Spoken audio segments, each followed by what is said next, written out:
Bismillahirrahmanirrahim. Assalamu alaikum. I welcome you all in today's webinar.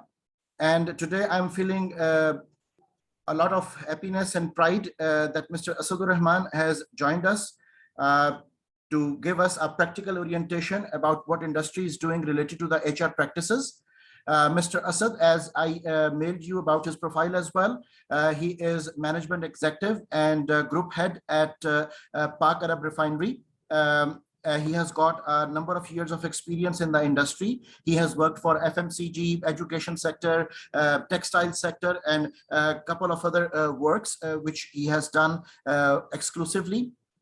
I welcome Mr. Asadur Rahman in today's session, and inshallah ta'ala, it is going to be a very fruitful session for all of us to learn from his experiences. And definitely, Mr.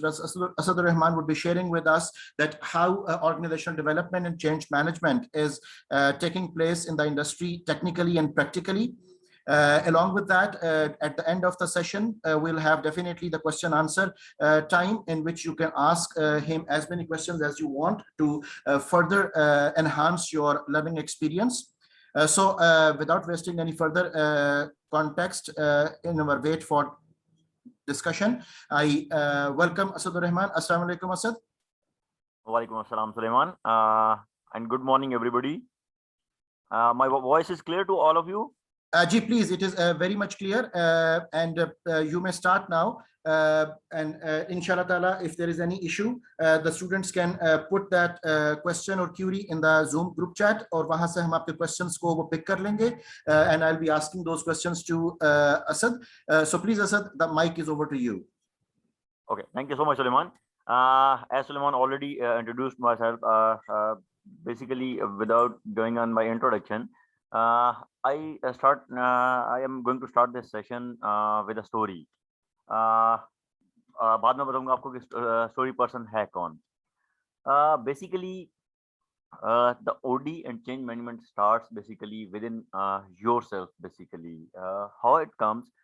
कि जब आप कोई भी change is a process basically. By the definition, you can quote it like anything. लेकिन basically ये process आपके अंदर से शुरू होता है और ये तब शुरू होता है when you are passionate, you have the curiosity to ask, you have a passion to grow basically, or to improve yourself or anything in your organization. So starting from my career path, मैं अपने career path थोड़ा सा इसलिए share करना चाह रहा हूँ to all those students who think that due to saturation of the market, basically job opportunities जो हैं वो शायद अवेलेबल नहीं हैं, या मोस्टली जो हायरिंग्स हैं वो रेफरल बेस्ड हो रही हैं, जिसकी वजह से जो मार्केट में जॉब्स हैं वो नहीं मिलती हैं. अच्छा, the very first reason is basically I want to quote because I am involved in like hiring recruitment as well. So when we go for shortlisting, basically the problem is that people have only one resume designed for all sort of like organizations, all sort of jobs to apply for. मेरी personally मतलब student से हमेशा ये request होती है कि आप लोग पहले अपना जो प्रोफाइल है एटलीस्ट उसको अप टू द मार्क करें regarding the job description of that position, क्योंकि जब भी जो पोजीशन अनाउंस होती है उसमें कुछ जॉब रिस्पॉन्सिबिलिटीज डिफाइन की होती हैं कि हमें इस प्रोफाइल का रिसोर्स रिक्वायर्ड है. तो आई पर्सनली रिक्वेस्ट कि आप लोग अपना जो प्रोफाइल है, स्पेशली जो अपना सीवी है, जो अपना रिज्यूमे है, वो उस हिसाब से डिज़ाइन करें या रीडिज़ाइन करें फॉर दैट पोजीशन, जिस पोजीशन के लिए आप उस वक्त अप्लाई करने जा रहे हैं, ताकि आप लोग एटलीस्ट उन जो पॉपअप्स हैं, जो रिक्वायरमेंट्स हैं, उनके साथ मीट कर सकें. Then you have a brighter chance to shortlist. Definitely for like organisation like PARCO, जब हम लोग शॉर्टलिस्ट कर रहे होते हैं तो हमारे पास स्पेसिफिकली हमारा जो ऐड है वो हमारा बेंचमार्क होता है. हमारा जब भी ऐड फ्रेश ग्रेजुएट्स के लिए आता है उसमें 2-3 चीज़ें वेरी क्लियर होती हैं. फर्स्ट थिंग दैट आपका पिछले लास्ट 2 से 3 साल के अंदर आपने ग्रेजुएट किया हो तो इट्स मैंडेटरी कि आपने अपने सीवी के ऊपर अपना ग्रेजुएशन ईयर जो है वो मेंशन किया हो. जब भी ग्रेजुएशन ईयर मेंशन नहीं होता तो हम जब भी ऐड देते हैं तो there are like 20,000 plus applicants. हमारे पास इतना टाइम नहीं है कि हम लोग आप लोगों को कॉल कर करके दोबारा रिकन्फर्म करें कि आपका पासिंग ईयर क्या था, आपके मार्क्स क्या थे. ऑलराइट, तो कोशिश करें कि ऐड में जो चीज़ें एटलीस्ट पूछी हुई हैं वो सारी की सारी उसमें क्लियर हों. जैसे पार्को जब भी ऐड देगी ओके, कि आपका ग्रेजुएशन जो है डिग्री जो भी कंप्लीशन है वो लास्ट 3 इयर्स के अंदर हो। Secondly 3.5 CGPA is required for last degree, and thirdly throughout first division. So ये 3-4 चीज़ें उस वक्त हमारे पास ये इन्फॉर्मेशन आएगी जब आप अपनी लास्ट डिग्री का CGPA पासिंग ईयर मेंशन करेंगे। सेकेंडली अपने प्रीवियस जो एकेडमिक्स हैं, मैट्रिकुलेशन, इंटरमीडिएट, उनकी आप अपनी पासिंग ईयर भी और परसेंटेज या मार्क्स जब तक आप क्लियर नहीं करेंगे, हमारे पास कंप्लीट इन्फॉर्मेशन नहीं आएगी। इवन अगर if आप एक्सपीरियंस प्रोफाइल के लिए अप्लाई करते हैं तो definitely then you have to go through the job description of that position जिसके लिए आप अप्लाई कर रहे हैं, और आपको अपनी सीवी उस हिसाब से कस्टमाइज करनी पड़ती है। So these are the basic things how you can approach to the right job, because we are also hiring a right person for the right job. क्योंकि जब तक आप बेसिक्स में पॉप अप नहीं करेंगे, इनिशियली जो शॉर्टलिस्टिंग होती है उसमें आप लोग शॉर्टलिस्ट नहीं होंगे, then I think you have no more chance to compete with other. Okay, there's a question like GPA and CGPA count होगा और which we are running through semesters. Definitely जी, अगर पार्को ऐड देती है या कोई भी अच्छी ऑर्गेनाइजेशन ऐड देगी तो वो मिनिमम एलिजिबिलिटी क्राइटेरिया जरूर डिफाइन करते हैं। पार्को डिफाइन करती है लाइक 3.5 CGPA। सो 3.5 CGPA जो क्राइटेरिया है that is only for shortlisting of your profile, not that you can B hired on that position. Basically जो कंपटीशन है वो इससे ज्यादा टफ है। लाइक जो लास्ट हमारा बैच ट्रेनिंग का आया है उसमें जो सबसे लास्ट अब लड़का जो CGPA वाइज आया है दैट इज 3.76। हमारे पास होता क्या है, मैं आपको थोड़ा सा साइकिल ब्रीफ कर देता हूँ। कि जब हमारे पास फॉर एग्जाम्पल हमारे पास रिक्वायरमेंट थी कि हम लोगों ने 100 का मैनेजमेंट ट्रेनिंग और ट्रेनिंग इंजीनियर का बैच ऑन बोर्ड करना है, तो हम लोग जब शॉर्ट लिस्टिंग करते हैं, जब ऐड देते हैं, तो हमारे पास ऑलमोस्ट 20,000 प्लस एप्लीकेंट्स आ रहे होते हैं। अच्छा, मेजॉरिटी जो है वो इनकम्प्लीट इन्फॉर्मेशन की वजह से बेसिकली लैग कर रही होती है। माइट बी उनमें से कुछ टॉपर्स हों यूनिवर्सिटी के, लेकिन डेफिनेटली अब उन्होंने इनकम्प्लीट इन्फॉर्मेशन दी होती है regarding their passing year, regarding their CGPA, regarding their matriculation, intermediate, तो वो वहाँ पे ही डिस्क्वालीफाई हो जाते हैं, क्योंकि हमारे पास इतना टाइम नहीं है कि हम 20,000 लोगों को टच करें और इनकी जो इन्फॉर्मेशन है उसको कंप्लीट करने की कोशिश करें। सो हमारे पास जो पूल लास्ट टाइम रह गया था वो हमारे पास टोटली 2700 पीपल का रह गया था जो शॉर्ट लिस्ट हुए थे as per criteria of 3.5 CGPA। Okay, उसके बाद हम लोग देखते हैं कि हमारे पास टेस्टिंग फैसिलिटीज, हम लोग जो रिटन टेस्ट लेते हैं वो आउटसोर्स करते हैं थ्रू IBA कराची। तो जो हमारी टेस्टिंग हो रही होती है बेसिकली वो दो जगह पे हो रही होती है, one is in Lahore, second is in Karachi. तो हम वहाँ पे ऑलमोस्ट कोई जो टेस्ट के लिए कॉल करते हैं तो हम लोग तकरीबन कोई 500 पर्सन शॉर्टलिस्ट करते हैं for Karachi and 500 person for Lahore. Mean 2700 में से जब शॉर्टलिस्ट हुए तो वो आगे 1000 लोगों पे। जब हम 3 पॉइंट, वो जो 2700 लोग थे उनका CGPA 3.5 एंड अबव था। जब हमने उनमें से अबव जो टॉप लिस्टेड 1000 कैंडिडेट्स हमने टेस्ट के लिए शॉर्टलिस्ट किया, तो हमारे पास जो टोटल डेफिनेटली CGPA का बार होगा वो रेज हो जाएगा up to 3.6 up to 3.7। Okay, like उन 1000 में से डिपेंड करता है कि वो टेस्ट कितने लोग पास करते हैं। हमें बैच रिक्वायर्ड था 100 का, फॉर एग्जांपल वो उन 1000 में से 250 या 200 लोग उसको पास करते हैं, देन हम उसके पासिंग मार्क्स, उनके लास्ट ईयर जो डिग्री है उसका CGPA, एंड जो उसकी एकेडमिक्स हैं प्रीवियस मैट्रिकुलेशन, इंटरमीडिएट, उनकी वेटेज एवरेज लेते हैं। उस वेटेड एवरेज की बेसिस पे हम फॉर एग्जांपल कोई 100 पीपल को कॉल करते हैं for the interview in Karachi and 100 people को कॉल करते हैं फॉर इंटरव्यू इन लाहौर। उन 200 में से फिर finally we select the 100 people. So Asad, basically I would like to ask you a question at this stage that जी, आप जब CGPA and GPA की बात कर रहे हैं तो what is the role of experience? Experience कितने परसेंट काउंट होता है? बिकॉज स्टूडेंट्स की अक्सर ये क्यूरी होती है कि जब आप जॉब के लिए जाते हैं तो फ्रेश ग्रेजुएट को आमतौर पर हायर नहीं किया जाता है, तो what is your point of view के एक्सपीरियंस को आप कैसे एवेल्युएट करते हो for the entry level jobs and for the senior level jobs? इसको जरा प्लीज एलैबोरेट कीजिएगा। श्योर। बेसिकली मेरे पास दो तरह की पोजीशंस आती हैं। One position is for fresh graduates, that is और पोजीशन फॉर मैनेजमेंट ट्रेनीज और ट्रेनी इंजीनियर्स। इसके लिए एक्सपीरियंस मैटर नहीं करता, प्योरली मैटर नहीं करता, आपका CGPA और आपकी जो बाकी करिकुलम है वो मैटर कर रहा होता है। Okay, for the experience profile definitely जब भी कोई हमारी एक्सपीरियंस ऐड आएगी, अगर आप लोग विजिट करना चाहें, हमारा लिंक्डइन पे पाकर रिफाइनरी का पेज है, वहाँ पे काफ़ी सारी पोजीशंस एडवर्टाइज हुई होती हैं। उसमें specifically job specification and job responsibilities given होती हैं कि हमें कितनी एक्सपीरियंस और कितनी जो है वो किस तरह का एक्सपीरियंस का बंदा रिक्वायर्ड है। हम कोशिश करते हैं कि 99 टू 100% उस क्राइटेरिया को मीट करें, specifically for job specification. Job specification mean आपका जो एकेडमिक डिग्री है वो उस रेलेवेंट फील्ड की हो, एंड सेकेंडली बेसिकली आपका number of experience. If we hire for experience profile, PARCO basically minimum experience जो मांगती है वो 5 से 7 साल का मांगती है for our initial management level, जो बिल्कुल बेसिक मैनेजमेंट का लेवल है। वहाँ पर अगर ज्वाइन करना चाहते हैं तो 5 से 7 साल का एक्सपीरियंस रिक्वायर्ड होता है। इससे कम जो भी एक्सपीरियंस वाले होते हैं वो डेफिनेटली फ्रेश में कंसिडर होते हैं, क्योंकि फ्रेश में हम लोग मांगते हैं लास्ट 3 इयर्स की डिग्री। तो जिसने पिछले 3 साल में डिग्री कंप्लीट की है, 1 से 2 साल का एक्सपीरियंस भी है, तो हम उन्हें फ्रेश ग्रेजुएट में ही कंसिडर करेंगे। Okay, right Asad, experience. ये बताइए कि हमारे पास यहाँ पर जो मोस्टली ऑडियंस है, they are coming from the HR background.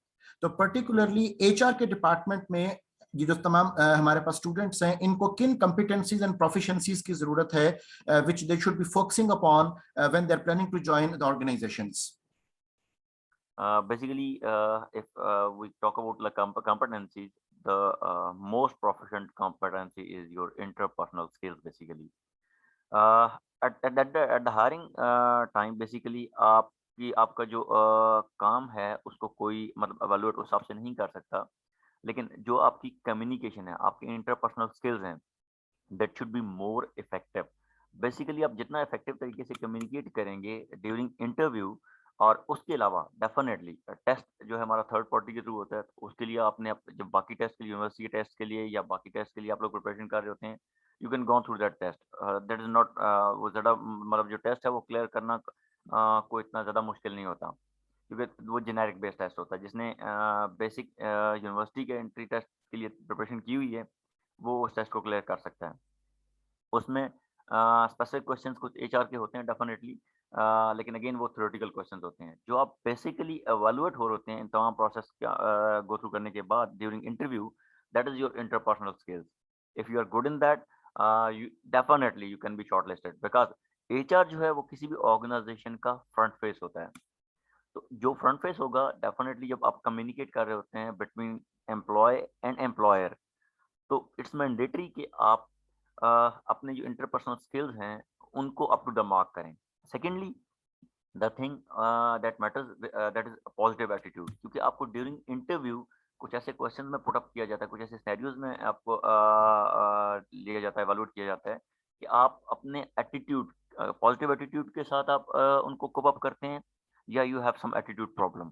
तो बेसिकली द मेजर की during shortlisting of like fresh graduates or even experienced graduates is your attitude and your interpersonal skills, because all the organizations like Parco can train basically for the skills, but basically we look forward for specifically positive attitude and interpersonal skills, and क्योंकि HR जो है वो front face है company का, तो HR के लिए ये चीजें एट पार होती हैं।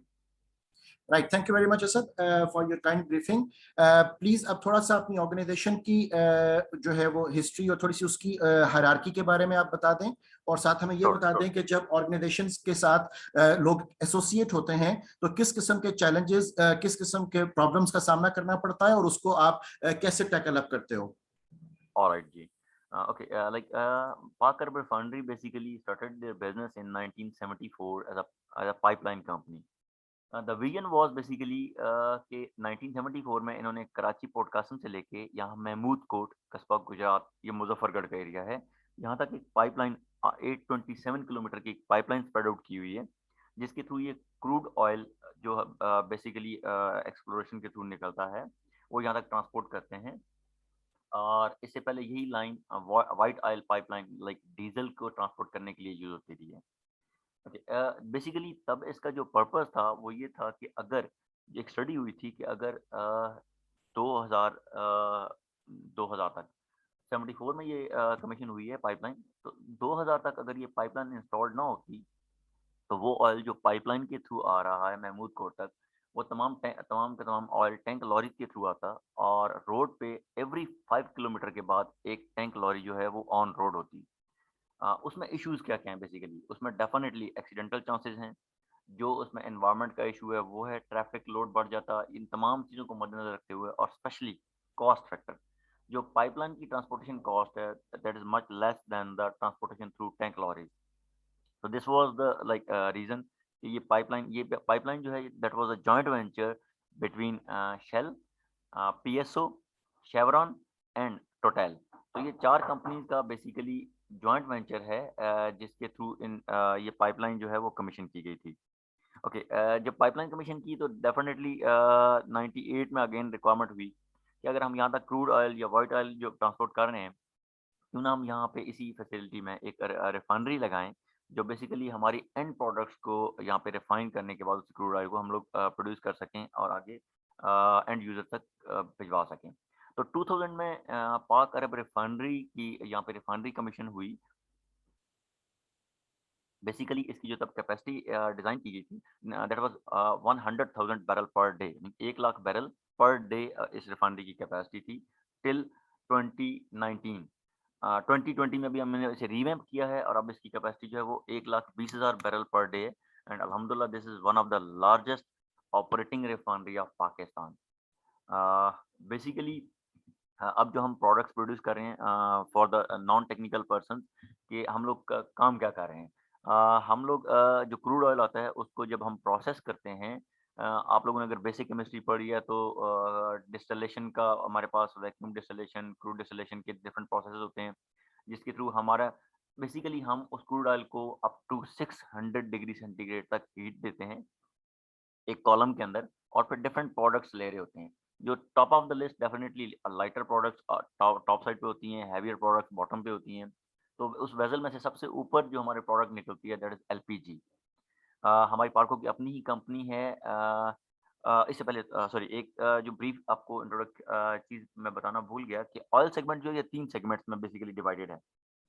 वन इज ऑयल एक्सप्लोरेशन, जहाँ से हमें क्रूड ऑयल मिलता है। Second is oil refining companies, जो ऑयल रिफाइन कर रही हैं, जितनी भी रिफाइनरीज पाकिस्तान में लगी हुई हैं। आपको बेसिक इन्फॉर्मेशन होनी चाहिए अगर आप इंटरेस्टेड हैं ऑयल एंड गैस में, कि पाकिस्तान में जो रिफाइनरीज हैं उसमें हमारे अपर साइड पे, साउथ साइड पे कराची में पाकिस्तान रिफाइनरी है, नेशनल रिफाइनरी है, और अभी रिसेंटली बाइको ने अपना सेटअप किया है वहाँ पे। अच्छा, मिड में हम इसे इसीलिए इस पार्को की रिफाइनरी को एमसीआर कहते हैं, mid country refinery, because this is situated in middle of the country. So उसके बाद ये पार्को है and upper side north side पे हमारे पास एक छोटी सी रिफाइनरी है जिसे अटक रिफाइनरी कहते हैं, मोरगा रावलपिंडी के अंदर।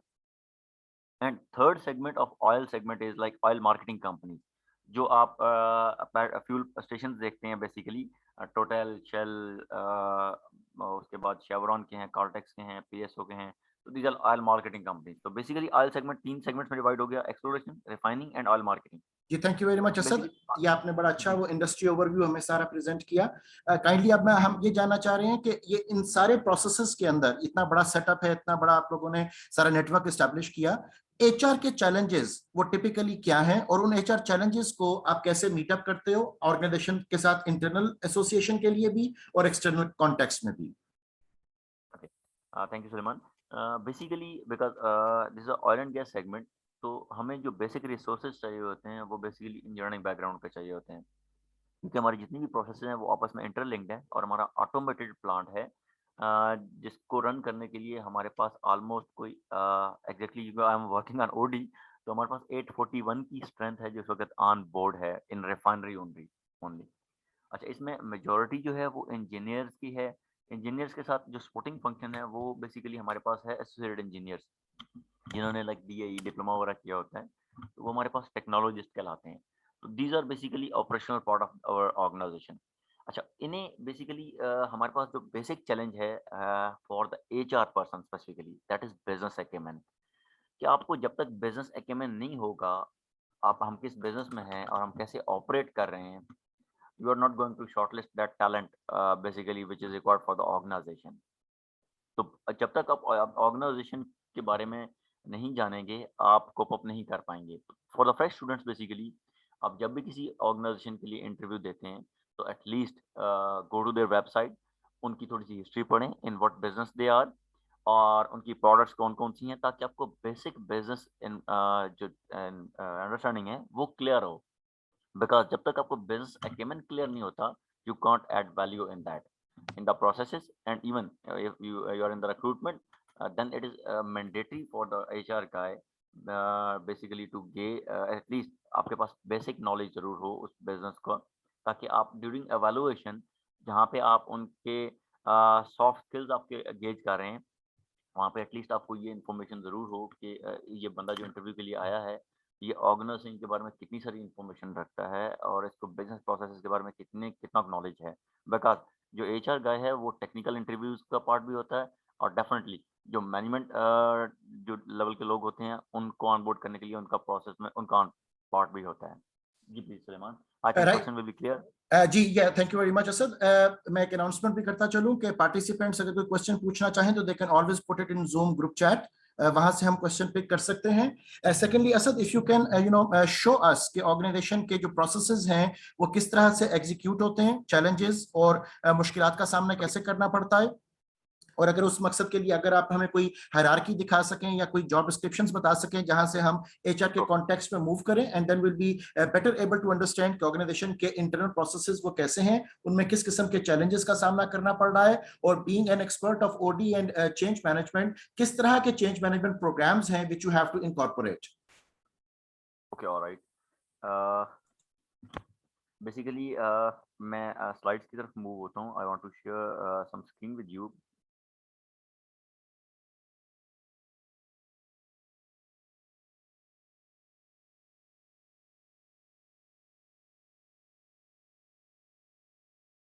होपफुली आपकी स्क्रीन पे स्क्रीन शेयर हो चुकी होगी।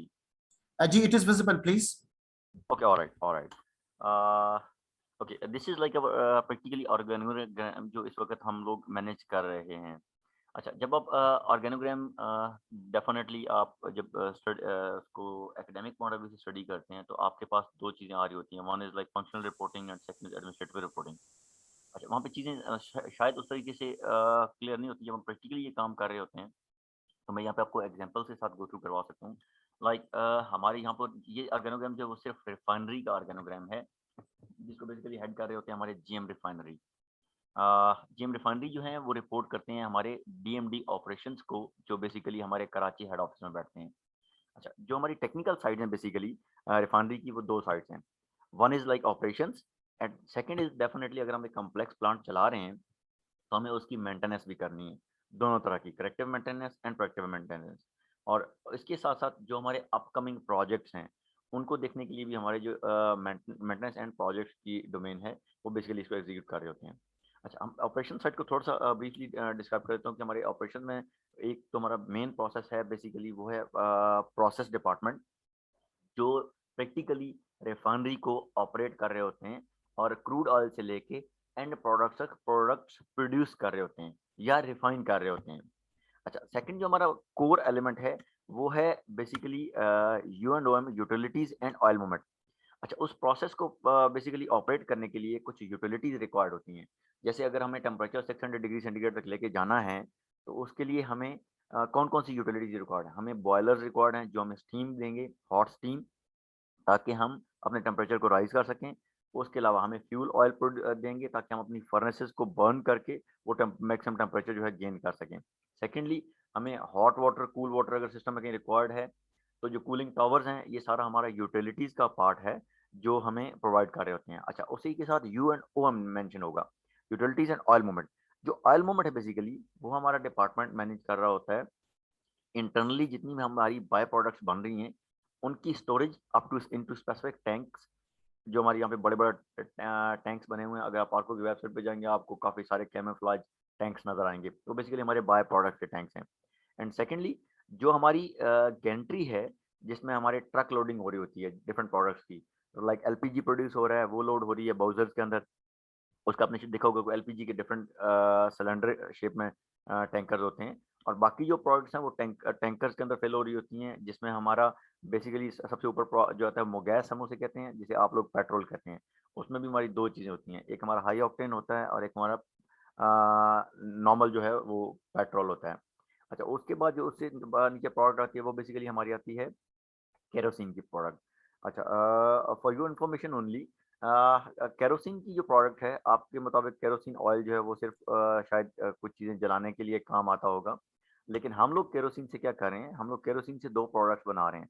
One is JP one and one is जेपी-8।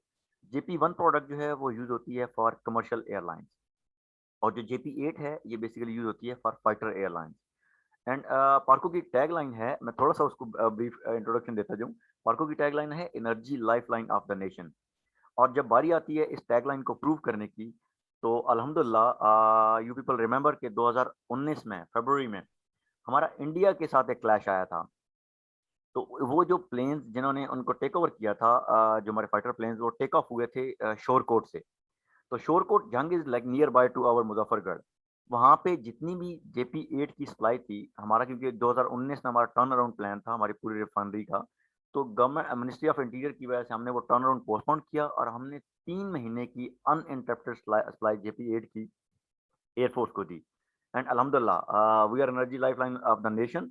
सो उन प्यारों के अंदर जो बेसिकली फ्यूल था that was from Parko.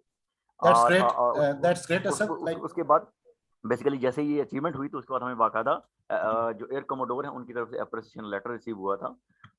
So this is the reason that we are contributing for the country. और ये कोई भी ऑर्गेनाइजेशन जो पाकिस्तान में इकोनॉमिक्स में पार्टिसिपेट कर रही है या सर्विसेज दे रही है, डेफिनेटली अगर आप उसका पार्ट बनते हैं तो basically you are delivering for the Pakistan basically. अगर आप में ये पैशन है लिटरली, मतलब सुलेमान ने जब ये मेरे साथ बात की ये सेशन डिलीवर करना है, I literally accept it wholeheartedly because I want to add value for the upcoming generation. अच्छा, coming toward our organogram, basically हमारा जो सेकंड पार्ट है वो मेंटेनेंस एंड प्रोजेक्ट का है। उसमें आप लोग देखेंगे हम जो बेसिक मेंटेनेंस के 3 डिपार्टमेंट्स होते हैं, लाइक इलेक्ट्रिकल और इंस्ट्रूमेंटेशन ऑटोमेशन एंड मैकेनिकल। ये तीनों पार्ट्स उसका पार्ट है। एंड एक हमारा पार्ट है इंजीनियरिंग सर्विसेज डिपार्टमेंट का। ये वो डिपार्टमेंट है बेसिकली जो हमारा जो भी अपकमिंग प्रोजेक्ट्स होते हैं उनको बेसिकली कोप अप कर रहा होता है। अच्छा, इसके साथ हमारा एक न्यूट्रल डिपार्टमेंट है जो इंस्पेक्शन डिपार्टमेंट कहलाता है। Basically inspection is technical audits.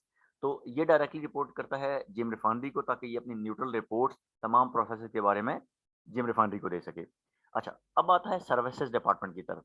Basically services department जो है वहाँ पे आप देखेंगे कि कुछ सॉलिड लाइंस हैं, कुछ डॉटेड लाइंस हैं।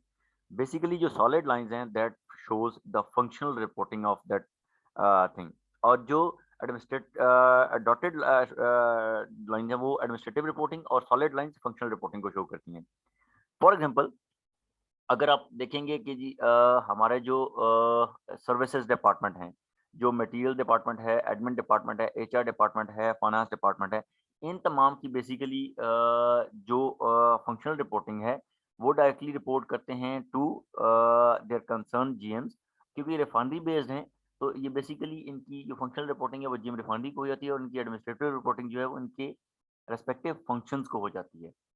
एक एग्जांपल के साथ क्लियर करता हूँ कि अगर एचआर पर्सन मैं रिफाइनरी में बेस कर रहा हूँ, मुझे फॉर एग्जांपल अपना परफॉर्मेंस मैनेजमेंट रिव्यू जो है वो अपडेट करवाना है, तो मैं डेफिनेटली पहले कंसल्ट करूंगा अपने जनरल मैनेजर कॉर्पोरेट अफेयर्स के साथ जो कराची में बैठते हैं। ये हो गया फंक्शनल रिपोर्टिंग।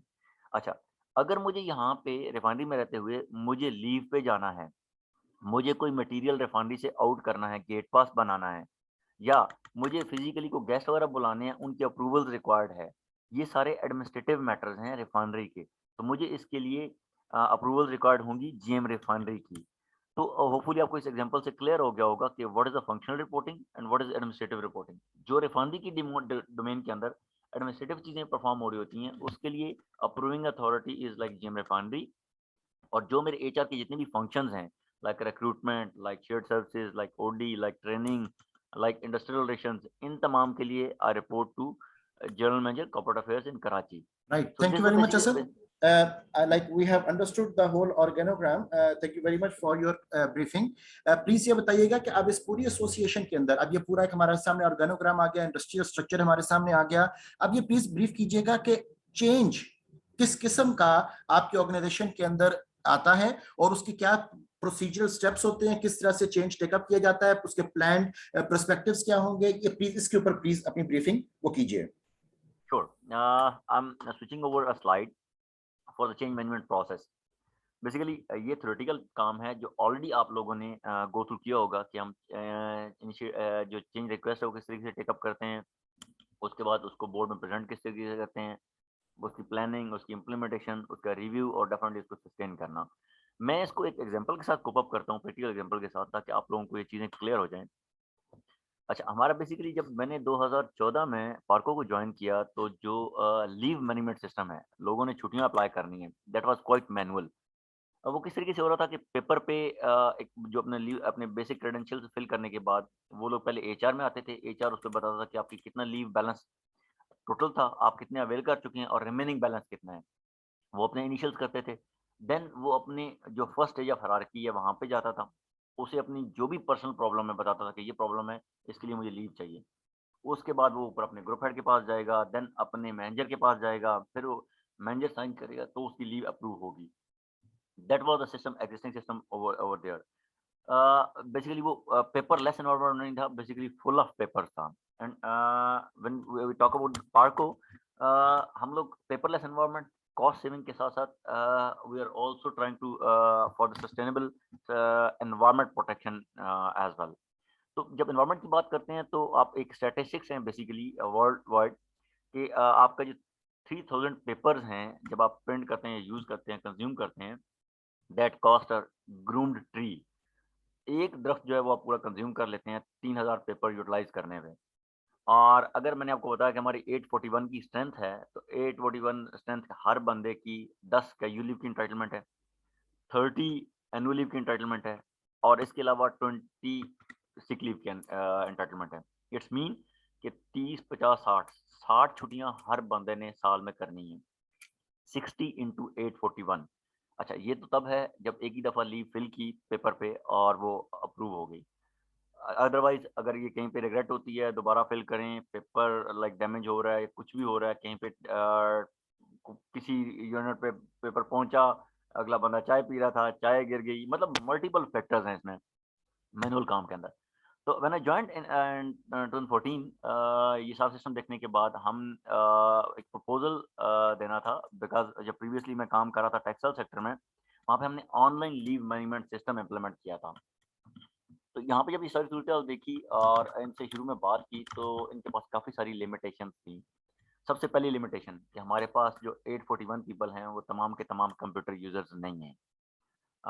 सेकंडली, हमें कोई भी नया सिस्टम आएगा, हमें उसके बारे में कुछ पता नहीं होगा, वो पता नहीं सिस्टम कैसे काम करेगा, हमें छुट्टी जाना है, वो सिस्टम हैंग हो जाता है, कंप्यूटर बैठ जाता है, विंडो करप्ट हो जाती है, हम लोग किस तरीके से कोप अप करेंगे? दी जब भी कोई चेंज प्रोसेस कर रहे होते हैं, तो ये रेजिस्टेंस तमाम तरह की चेंज में आपको आती है कि जो एग्जिस्टिंग सिस्टम है, वो यूज़र फ्रेंडली होता है।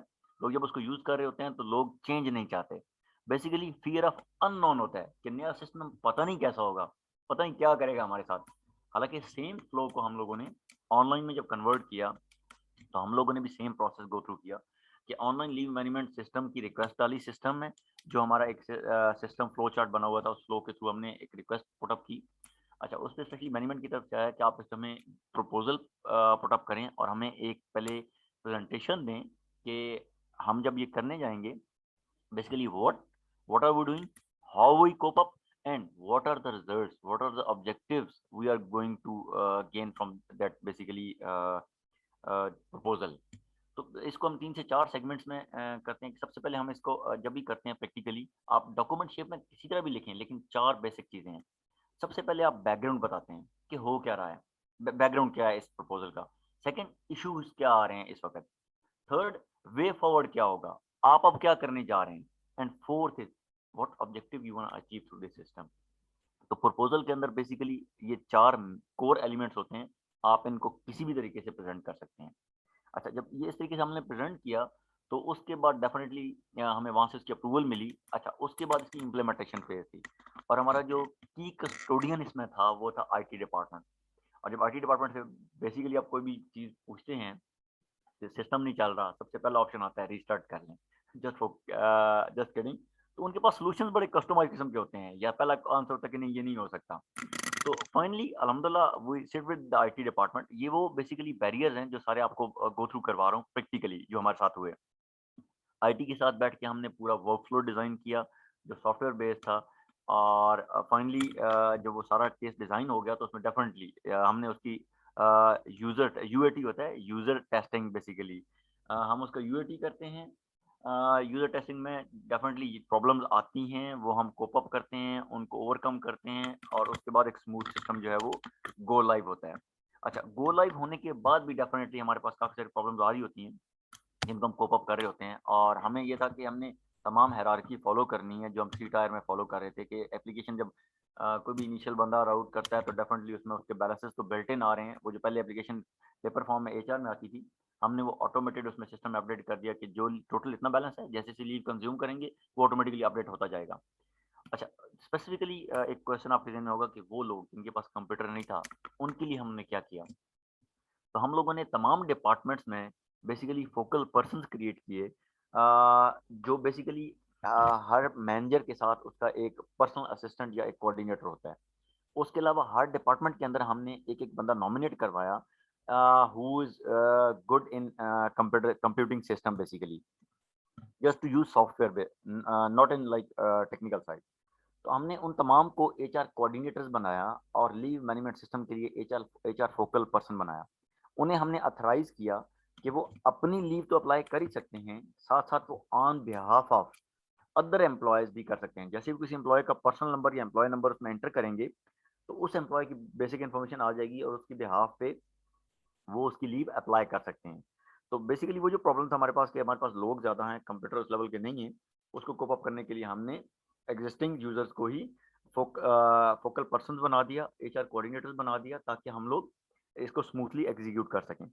अच्छा, उसका definitely complete process flow design किया कि पहले ये आपके ग्रुप हेड के पास जाएगी, वो रिकमेंड करेंगे, फिर मैनेजर के पास जाएगी, मैनेजर जैसे ही अप्रूव करेगा, तो वो वापस एचआर में जाएगी और एचआर उसको सिस्टम में अपडेट कर देगा। तो ये बेसिकली उसका प्रोसेस फ्लो डिज़ाइन हो गया।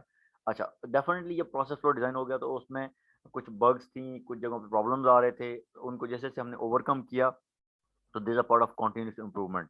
ज़ाहिर बात है वो जैसे हम सारा डिज़ाइन कर लिया, उसके बाद हमारे पास ये एक वर्कफ़्लो डिज़ाइन हुआ था, जो एक डिफरेंट सॉफ्टवेयर में हुआ था। उसके बाद हमारे पास ERP enterprise resource planning system मौजूद है, वो एसएपी है। तो हमने इसको डेफ़िनेटली सिंक्रोनाइज़ करना था एसएपी के साथ भी। जो हमारे अबैपर्स हैं और सॉफ्टवेयर इंजीनियर्स हैं, उन्होंने बेसिकली इसको कस्टमाइज़ करके सिंक किया हमारे सॉफ्टवेयर के साथ। तो अल्हम्दुलिल्लाह now it's running in a smooth way.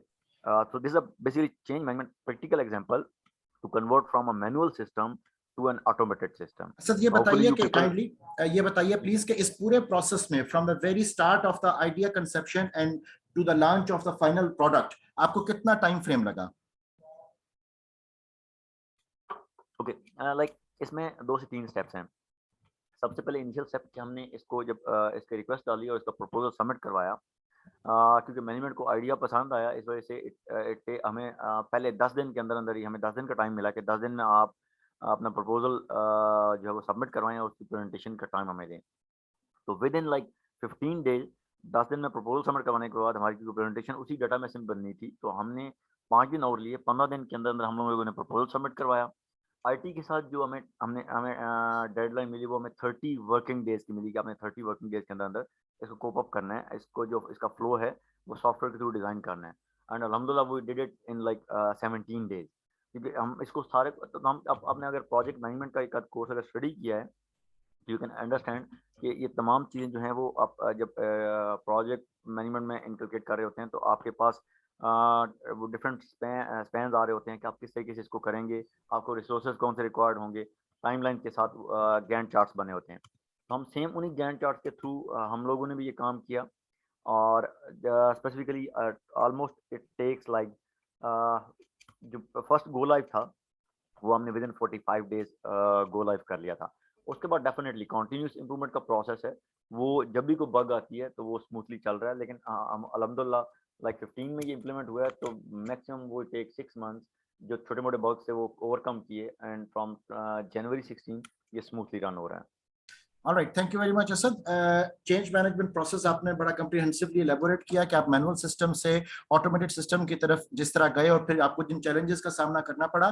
Kindly थोड़ा सा स्टूडेंट्स को ये भी ब्रीफ कर दीजिए कि ऑर्गेनाइजेशन डेवलपमेंट के पर्सपेक्टिव के ऊपर जब हम बात करते हैं तो उस वक्त क्या आपके पास इश्यूज आते हैं और किस तरह के चैलेंजेस का सामना वो करना होता है?